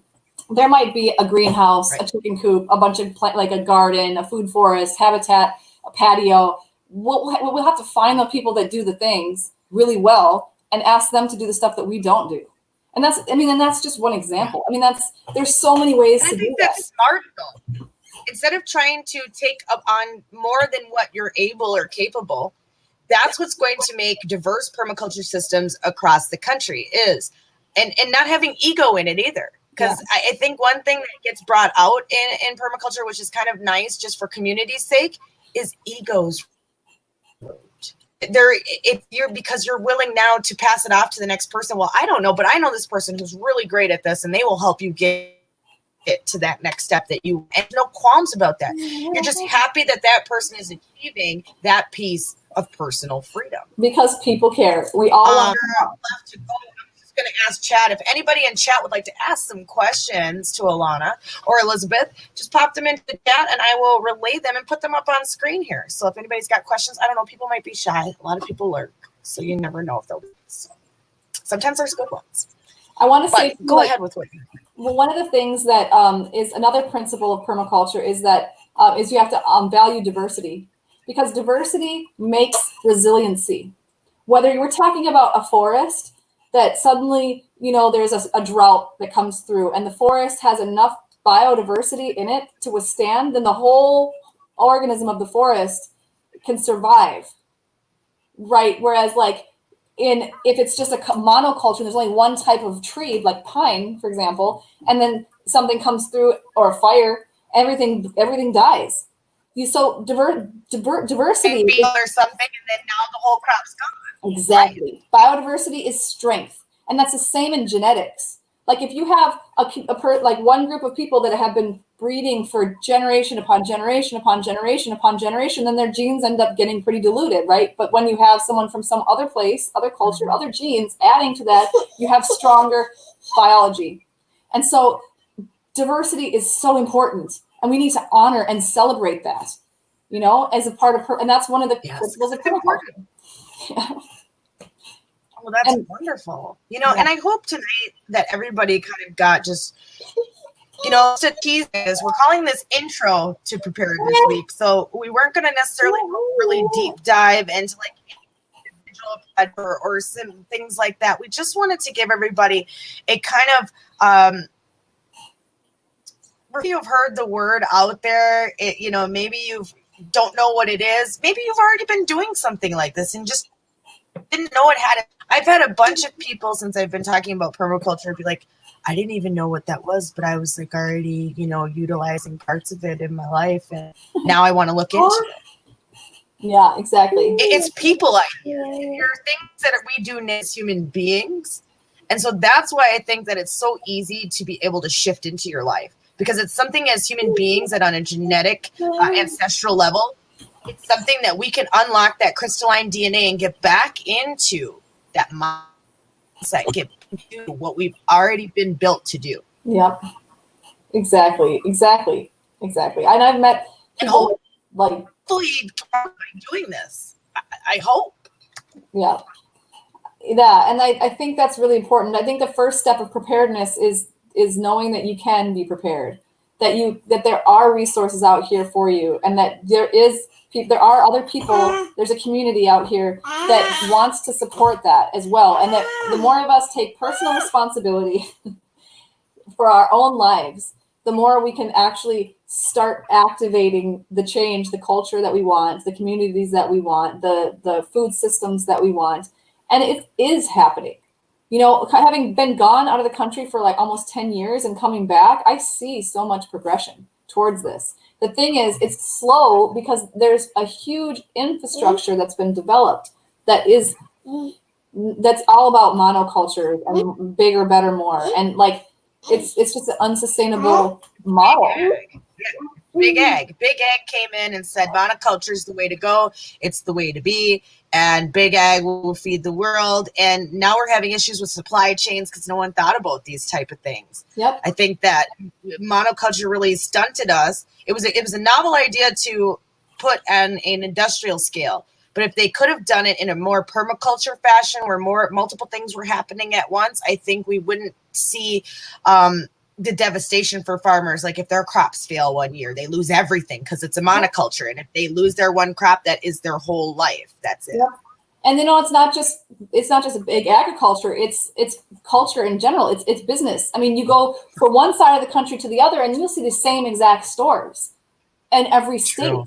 And it used to be so diverse. We used to have so many mom and pop, like, you know, locally made crafts and stores everywhere.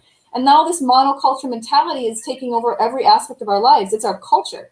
We all want to be a certain way. We all want to look a certain way. We all want to think a certain way. But that's actually creating more fragility in our whole cultural system. Like when we have diversity of thought, diversity of you know, ethnicity, diversity of languages, diversity of crafts and businesses, we have a stronger economy. We have a stronger society. That, you know, if people want to I think if anybody should take anything away from tonight, and we do have a question, so I'll bring that up in a second. If anybody should take anything in tonight, it should be that maybe try one on the road to just one small step. You know, even if it's in your home, acknowledging other people and creating that space for the people care. Maybe you haven't been doing that ever. Maybe look into permaculture.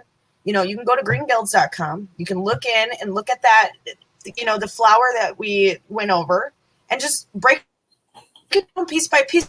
What would things in here include? You know, is it something that I could do?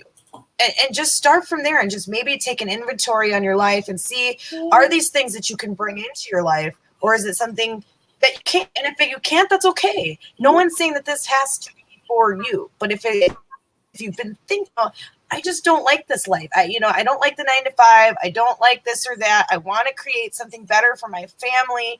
And I want to look into different structures. And I just don't want to be in hustle and bustle and want to find something different. This may be for you. So I highly recommend you doing that. Yeah. Or if you just want to like feel more value in your life. Yeah. When you start doing things that are of value, you create that for yourself. It's true. And you don't realize it until it's boosting your confidence, and you turn around and you're like, I did that. I did that. And it's like when you're a kid, and I've got kids, and they're always like, look at me, look at me, look at me. And you're like, I did that. It is. And I think that's the energy that we lose as people. Yeah. It's the essence that we lose that gets damaged and destroyed, from small children and just from life in general. Eating us down, we lose that. And I think through things like this that we find passion and joy, it brings that spark of life back. It brings that innocence. It brings that childlike nature that gets you, it brings out your essence. It truly does. It's an energetic explosion when you really find something that you enjoy doing, or just find that connection. You finally feel like you maybe belong. Yeah. This would be it. So definitely look into it. We do have a question from MG Toe, which is one of our favorite listeners out here. Oh. And he said, do you have a legal network to fight gardening ordinances?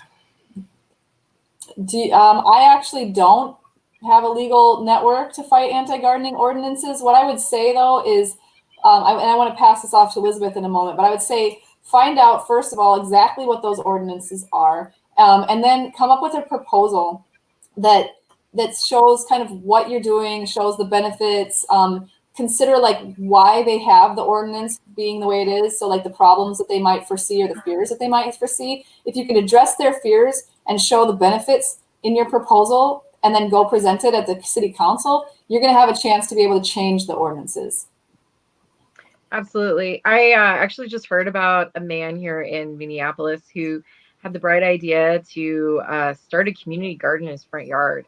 And it was almost as soon as he started doing it, he actually raised the money as a community. And almost as soon as he started doing it, the city passed some weird temporary ordinance banning front yard gardens. So what they actually did is they got together a change.org petition. I'm not entirely sure where the status is on it right now, but I mean, that was the way to do it. A lot of times city councils, because those are the people you're talking about, they're the ones that are going to actually have a say in this. They're the ones that can change the code, right? So you're going to want to be able to persuade your city council that what you're doing is for the greater good of the community, right? So one of the best ways to do that really is through things like petitions. So if you're having a really difficult time, it's a nice time. People are kind of not as weird about the social distancing now that it's warm outside. So I would actually consider going door to door and getting signatures. I have seen that work over and over again. If you can go to a city council and you can show a bunch of signatures, I don't care if it's only 25. Like, if it's a number beyond 3, they have to, they're going to listen. They're even at 3, they're going to, especially if it's a smaller city, they're going to be like, oh, okay, well, as long as it's not just you, they will need to listen to you. Yeah, that's so cool. Just that's what I'd say. I see if most of the issues are appearances. I know a lot of cities have, for instance, issues about grass. So in our city, it's really funny, but it's like a historical thing that the mayor was supposed to check the height of the grass. It was crazy. Like, we actually went back and we changed it, but it was yes. The mayor's not going out with the ruler to check grass. It's crazy. It's like, oh yeah, he's like the honorary grass measurer. Okay. Well, in any case, we went back and changed that, so that's not the case anymore. But a lot of these communities, they have some very different ideas about life. The people that created these rules are often older, and they have an idea in their head of what is appropriate for a suburban area. Well, one of the things that you can also do is look at I don't know what state you're in, but different states have other like programs that you can tap into to have different kinds of grass in your front yard or different kinds of lawns in your front yard. Yeah. So, for instance, putting in fescue or putting in like you can even be a part of the wildflower garden project. What is that, Alana? What's that called again? Are you talking about bee lawn? No. Well, there's bee lawns, but then there's also with the state of Minnesota, like they promote a certain kind of it's wildfire flower garden. What is it? Pollinator gardens. There's pollinator gardens, rain gardens, the prairie restoration. It's the prairie restoration. Like that's what I was thinking about. Or you know what I mean, like that type of deal. Yeah. Yeah, you in certain cities you can get a permit for those. Like, so certain cities you have to pay some fee and get a permit to say that you can put a prairie in your front yard. Right. But what I would say too is you could go ahead and reach out to like garden clubs in your city, like talk to people that are, you know, advocating in your community already around gardening and changing ordinances. Just, you know, start talking to more people around. Maybe there is like some nonprofit in your area that you can talk to. Like here, there's Metro Blooms, which is a nonprofit that has is aware of that stuff. Watershed districts, sometimes you can get some, or, you know, I would just start talking and like reaching out. Like, you know, when I do a design, you can even make inquiries, I'm sure, even to government agencies or people or organizations. Just make inquiries. Hey, I'm just calling because I want to know, you know, what can we do about, you know, potentially changing ordinances? This is this way. Do you know if is there, you know, a lot of resistance to change it? Just simple questions. I think people forget that we can utilize those simple means and just call. Yep. Or call email. the city. I basically called, you know, Elizabeth and Casey were like, go ahead and call them, talk to the city planners and just have a conversation. Because when we started design, we designed through multiple different cities. So we have permits and regulations and all this that we don't know about in a design. So that's one of the first site assessment things that we have to do after gathering the actual physical information from the land. We have to find out our city's regulations. So I just call them and I'll be like, hey, or I'll email them and I'll say, hey, you know, hey, these are some things I'm thinking of doing. I'm a designer, and then I learn about what they are, get really clear about the whys. And then like you know, what you were saying is like, find out if there's resistance, and then start to like think about proactive, you know, resources. Like, for example, a woman here in Crystal ran for city council on changing it for chickens, right? She like wanted chickens. And the mayor of Minneapolis some years ago ran on like getting it to be more bike friendly, you know? So like if worst case scenario, you can always just run for, you know, council. Like, you know, you could also go to a work session with your proposal and be like, you know, hey, I want to come to one of your work sessions, which is like monthly, right?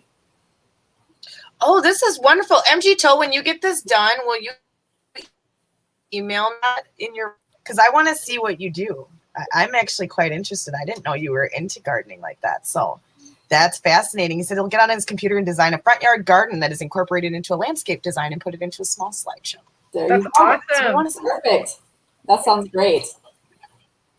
We'd love to see it because, yeah, and appearance issues are ridiculous. You know, oh, your grass must look like this. Your hedges must be trimmed this way. Yeah. You know what, though? A lot of times, too, like here in Crystal, when I was like learning about it, it was like people just didn't want to be associated with that farmer city anymore. They wanted to be like in the modern, you know, I didn't say this, but it seemed like it was like, oh, we just want to be modern. We want to be like, you know, hip. We don't want to be all rural anymore. You know, right? And again, that's that monoculture where you're thinking like, I just want grass. And this spring, I was looking at the creeping Charlie and the dandelion that was fully in bloom, and the purple and the yellow of it, and I was like in awe of how gorgeous it was. And I was watching the pollinators happily buzz around, you know, getting their food early in the spring from like these early emergence. And I was like, gosh, I wish people didn't hate on this stuff so hard because it's so beautiful. You know? Well, you know, even for dandelions, it's medicinal. Like you can turn dandelions into sap. You can make dandelion fritters. You can make dandelion tea. You can take dandelion root. You can dry it. You can turn it into a coffee type substance. Like there's so much, even just for that one early emergent in the spring that brings, you know, golden, beautiful life, right? that one thing people don't realize, and they're like, it's a weed, let's kill it with Roundup and kill our bodies. Like, like, it's sad to see, and that's why I want to know, and I'm going to find out this question, and we'll let the listeners know what the answer is. When did the lawns change from growing to, creep Charlie as cover and dandelions to grass? Yeah. And then sod at that, not even just like let natural grass or quack grass grow or whatever, but like sod grass. Like where did that come out of all the things to choose? Like where did they even culture that from? Like, because I don't see like sod grass growing anywhere. Do you get what I'm saying? Like that's natural in its sense. Natural. Well, and that's the thing. I think it's from the 50s. I think it was like this whole like white picket fence in a house, like stuff that they sold people. This concept, this idea, dream of like middle class. And I think that it symbolizes that. Like it symbolizes a middle and upper class. You're like, oh, heck, I can have enough, space to like, and then, play on with my kids. And I mean, I'm not hating on it. Like fescues are cool and beautiful. But like at the same time, like, I don't know, when I was taking my permaculture design course, there was this story. And, it was like this guy dies and he goes up to heaven and he meets God and he's like, hey, talking. And he's like, so did you like the ecosystems I created for you guys? And he was like, yeah, sort of. I don't really know. And then he's like, well, what do you mean? He's like, I gave you trees and the leaves fall down and then the nutrients replenish the plant. And he's like talking about the cycles. And the guy's like, well, no, actually we rake up all the leaves and we throw them away. And then we plant stuff underneath that needs a lot of water and we cut it and we work really hard to maintain it. And every time the leaves or seeds fall on it, we rake it up and put it away. And he was like, yeah, it was just funny. Like, that is funny though. When you think about that, like, why are we doing this as people? Why are we putting so much effort in things that are not regenerative? Yeah. And things that are not even natural to our habitats. I mean, people, and no dissing on exotic plants because they're beautiful, right? But like, do we really need like an exotic orchid in our front yards, in our flower gardens, things of that nature where culture went away from, the Native Americans used to say everything you need to find is within 1 mile of your home. Plants, animals, food. Now, not so much. I mean, I could find some squirrels and bunnies, but as far as like finding meat, like that's rough out here, like in my area. But everything medicinally that you would ever need or anything that you would need to nourish your body is right within your base area. And that was just by design. That was just the way everywhere was made, is that when you would go out, you would have all the things. It was plant life, animal life, water, but those things were there. And I think now that we've removed ourselves in, like you were saying, creating like we want to get away and we want to create this modern, we've lost those structures and now almost make them shameful.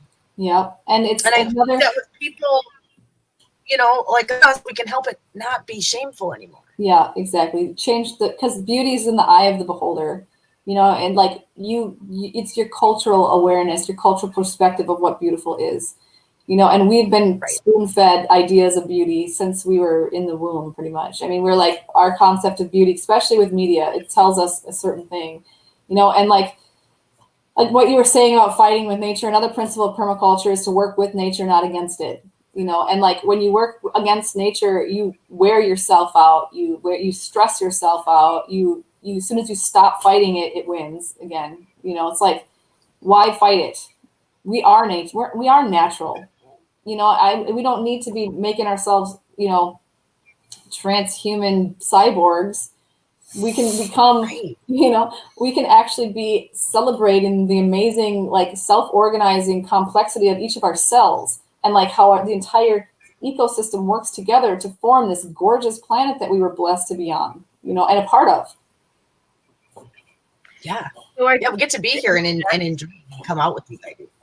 I did a little research just as you were talking there. Not that I'm not riveted, but I found a really we know you are.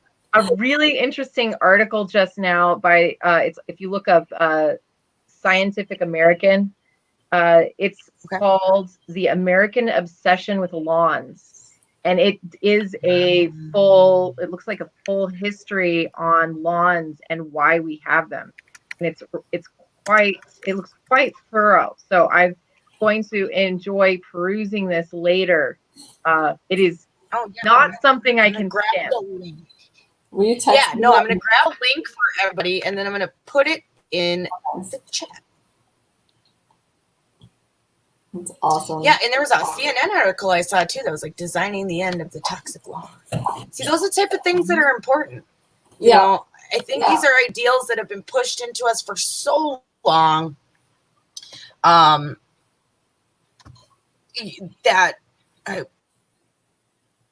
MG told got it because I was reading his comment. And he said, if you can get the message out to people that this is important to augment some of your food intake with non-GMOs, a front yard won't yield a lot, but if we emphasize how much healthier it is for you. And that's true. Yep, it's true. It will catch on. But you can create, like I said, with microgreens and indoor growing for the times where you can't create that. And you know, the nice thing about those is that there's a really fast turnover, and they have a lot of nutrients and proteins and carbohydrates. And so it's like, it's a good way to like create, and also like when we lived in Costa Rica, we completely changed our diet to actually reflect what was around us. Like we ate yucca and bananas and, you know, things we never even heard of, like nyampi and like crazy roots and katuk, and like all we found out what the trees, which trees were edible and which ones weren't. And we figured out how to cook stuff differently, and we went vegetarian because we didn't have meat around, and we just did it because we wanted to like actually live on the land. And yeah, it's tropical, so things grew faster and all that, but like reaching out to our community and finding out the edible landscape. We met a woman that came down who decided to just live. She lived in the city. I'm trying to remember which city, somewhere in the US, but she basically lived on wild foraging for a year. She didn't eat anything that she couldn't forage. And I'm not talking about dumpster diving. I'm talking about actual plants that she found. And she lost weight because she wasn't like, you know, eating super well, but she still lived and survived off of nothing but weeds. So like, it's all about changing our mindset. Like we Americans and people throughout the world that are in the like first world eat a lot more than we actually need. And because we eat for enjoyment, we don't eat for actual nourishment. And so like, you know, there's like so many ways, like you can start vertical gardening. You can pack so much stuff in a small space. Well, and the one thing that I think might be an interesting thing to bring up is aquaponics, Alana, because that's a closed system, and it's something that for people who live in Minnesota, I think we are oftentimes daunted at growing enough food to actually provide sustenance for our families, especially one like mine. I've got 5 kids, right? So it's kind of like, okay, how am I going to do this to make enough to last through winter? But there are other ways to grow in Minnesota when we have a frozen climate.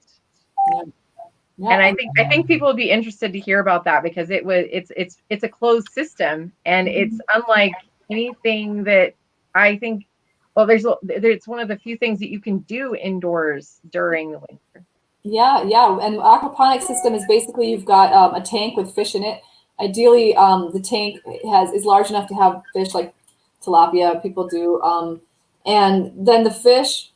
It's a connection between fish, microorganisms, and plants. And what happens is the fish poo and waste is converted into nitrogen through the bacteria, and then the nitrogen is uptaken by the plants. And so you have a pump that cycles the water up to the plants through the medium, and some people use different things. We use the clay balls, I forgot what they're called. They're basically little clay balls. And then then the plants use that as a medium to grow in to hold themselves up. And it just cycles. We did it with goldfish to try it out before we started getting like more expensive fish, because we just wanted to make sure we could take care of fish. So again, starting small and simple. And the goldfish usually are super dirty fish. So you have to like clean out their their tanks a lot.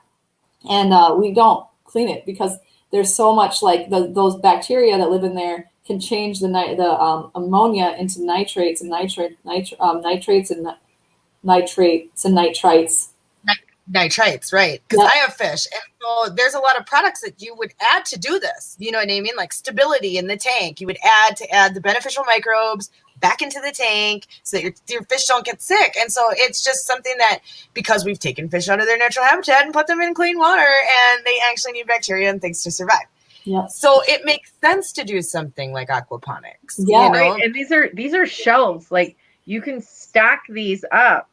So it's not just a little bed of greens. Yeah. You can feed your family. Yeah, we did. We when we had ours pumping, we had, you know, fresh salads growing all winter. And I mean, you can do it with fruits like tomatoes and stuff too. You just have to make sure you have the right light cycles down. So there's a lot of information online about aquaponics that you can find that is like super thorough. So you can create systems, or you can get pre-made systems, or you can contact us and we can make one for you. But yeah. And so, yeah, so those are really great. And I mean, I personally think it's really important to have habitat for your fish so they're not always stressed. Like, there's one of my heroes is named Sepp Holzer, if you're saying in English. But this guy, if you ever look him up on the internet, it's SEPHOLTZER. And he bought a piece of property. He had no water. He had to bring water in a tube to get to his property. He started noticing that the pigs would actually create little ponds by just compacting the soil. So he started doing that on a larger scale with machines. Now, this man's biggest source of revenue is fish, because he has so many ponds on his land that are simply fed by rain, because he created these systems. And one of the things that he says is that the fish thrive when they're not afraid, right? So you get healthier, happier fish when they have hides. And so even when he's bringing them into market, he puts them in these big tanks that have these hides in them, like a big trunk or whatever. And so it's important for us when whatever we're eating, that we're eating things that aren't suffering. Appropriately. Yeah. Right. And appropriately, because there's actually a special, it's funny that you brought that up about the suffering, because the suffering actually changes the taste of fish. There are chemicals that are released even in, even ruminant animals, cows, all that if they stressed or they will release chemicals that make the meat not taste as good. Yeah. And there's actually a Japanese method of taking fish out, and you put a spike through the head, and then it kills them basically humanely, quickly. They feel no pain, and it cuts off their nervous system. And they were explaining why, it is a little bit harder to do than traditionally just cutting off the head. But the results that you get and the respect that you're giving to what you're taking from changes the flavor and the dynamic and the experience and your relationship with the food. Yeah, because now you're thinking. Yep, you are what you eat, and it's like we can't really justify. I mean, you see, luckily these factory farms are starting to shut down because of COVID, but that amount of suffering and sickness and just, it's disgusting. And we wonder why so many people are sick, because you see, if you've ever seen those factory farms where there's animals stacked on animals, and pigs are really intelligent, more intelligent than dogs and more connected and social than dogs. And so it's when you start to understand their personality, and then you see them locked in cages where they can't even turn around, or, all they can do is stand up and sit down. And sometimes they can't even stand up. And then they're underneath another one that's pooping on them all the time, and there's 3 stacked up. The bottom one's getting completely filled, and then we're going to eat that. That pig had an entire life of pure suffering, and a ton of cortisol, and it's nasty. It's it's the chemicals that are released. Yeah, and it's through all animals. And so if we can have a mindful approach of animals, and we'll get on here because it's a little bit late tonight. And I know Dwayne is ready to get on because the world is burning. Ohio has protests. Detroit has protests. It is live and lit tonight. So we'll be covering that in just a couple minutes here. Dwayne's go live as soon as we're not. I think it's going to be one of those things that if we don't implement them in our lives, we are missing out on a large opportunity. Yes. And you know what's interesting is whenever there's a fire, there's more nutrients afterwards, and it creates new life. And there's the phoenix rising. So right now the world's on fire, and we get to create a new future. And we get to say, you know what? We're going to take this opportunity right now to identify the needs of our communities, to hear the calls and cries of our communities, to be able to come up with some solutions and actually do the work to change it, because we're going to do it together. And we're going to. I've been saying this whole time. If we're going to be stuck into a new normal, why can't we choose what it looks like? Yeah, we can, because we are exactly creators. of our own reality. We are, and our thoughts create our own reality, and our own reality. See, that's actually like the I don't know what you want to call it, mission statement of my show. So then I go into my, thing, but that is what it's about. Our individual thoughts create our own realities, and our own realities create the world around us. And so if you believe, you can achieve. I know that sounds corny, but when you actually put your mind to it and create that, beautiful things can happen. And just believe. If you feel like you don't belong to a community, or I can't do that because I don't know anybody and I don't have anyone, just believe you do. And you know what else? There's a really great book called The Biology of Belief by Bruce Lipton, and he talks about how your thoughts literally create your biology. And then I heard the other day, your personality creates your personal reality. Ooh. Isn't that good? So like your belief and your personality determine your entire life. Right. And that makes sense. Oh, yeah. Oh, MG Toe says, I have an idea. All chive lawn. Oh, that's cool. No rabbits work as like a sneaky way to cover against grass, right? Like so let's like make a really good ecosystem for us though, and like put a bunch of potatoes in there, so you can have potatoes and chives.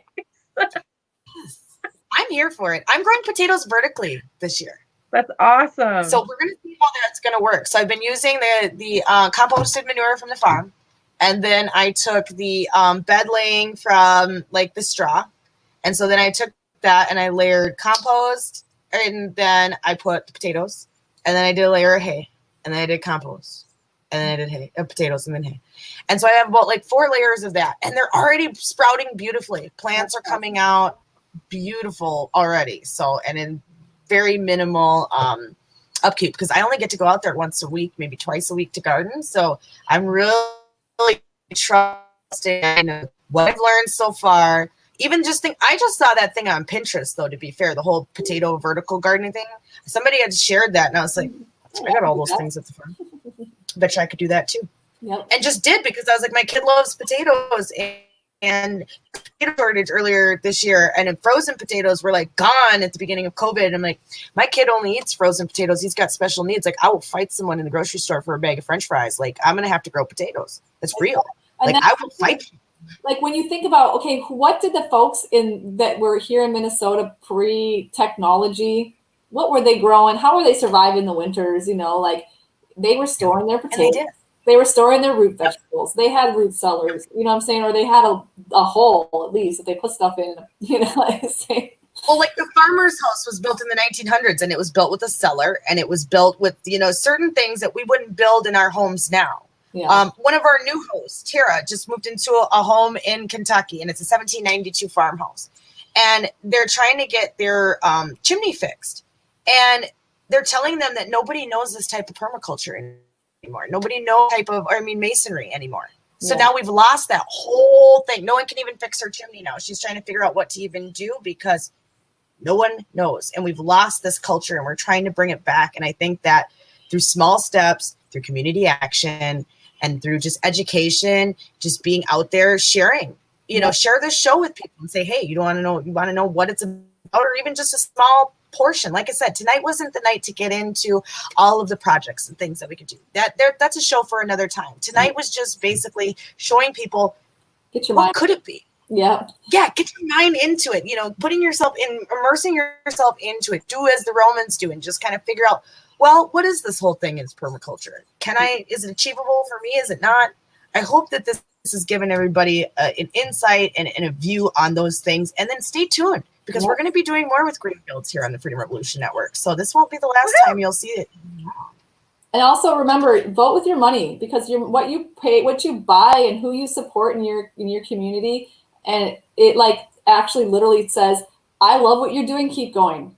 Or it says, so like whoever it is that you're spending your money on, try to be as responsible with it as possible. I know it's not always easy, but sometimes it can be a little choice that you make. You could either buy from the local, the local organic or local farmer or whatever, organic farmer ideally, or you could buy from the commercial.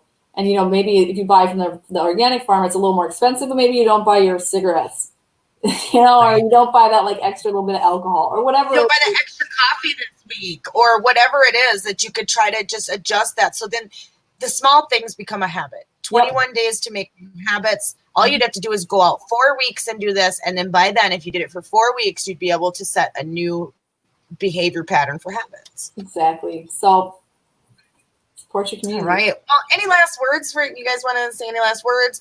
Plug your all of your things that you do so that people can find you, ask you questions, and do all that good fun stuff. Yeah, again, look at greenguilds.com. That's GUILDS.com. You can also find us on Facebook. Look us up, Green Guilds. But then there's also our Facebook group, which is Minnesota Green Guilds. And that's the one if you want to join that, we'd love to have you a part of the community. We're growing there, and we're really hoping to cultivate a learning community where we can put in information so that people can learn, and people can also put in information as they're working on their different projects. Yes, definitely. Thank you. And also, if you ever get into Costa Rica or you're interested in seeing some of the systems that we created down there, the Fruition Center for Holistic Ecology, thefruitioncenter.com is another one. You can check that out. There's a lot there. And that the farm actually is still running, and not right now with COVID, it's all shut down, but we have a program for visitors and volunteers. And so. Thank you for having us, Scarlet. Yeah, we appreciate you guys here. I just think it was a great topic to bring to everybody, and I hope everybody enjoyed it. I hope everybody got something out of it tonight. Share with your friends. Like us on Facebook and YouTube. Get us up to 1,000 subscribers so then I can go live from YouTube. We have those rules. We can't go live. So get us to 1,000 subscribers, and we'd be very, very happy. But we're happy for everybody, because I feel like the people that we're building a community. We're building people who get it. We're building people who want to be there, who want to share, who want to grow together. And I think that's better than any quantity of people who might be fly by night. I want good quality people who are ready to be a community. As I always say here, we're the FRN family. Oh, thanks, ladies. Great show. Scarlet, do you ever sleep? No, sir, because it's like 6 o'clock this morning on air. So yeah, no, I don't sleep very much, but I keep it going. So now I'll be up with Dwayne probably most of the night anyway too. So no, I don't sleep, but the news never sleeps. So that's where I am. Good night. So thank you, everybody, and we'll be back on here in about. Dwayne will be on in a few seconds, and then I'll be on after that. So thank you, everybody. Enjoy and have a good night. Stay safe. See you soon.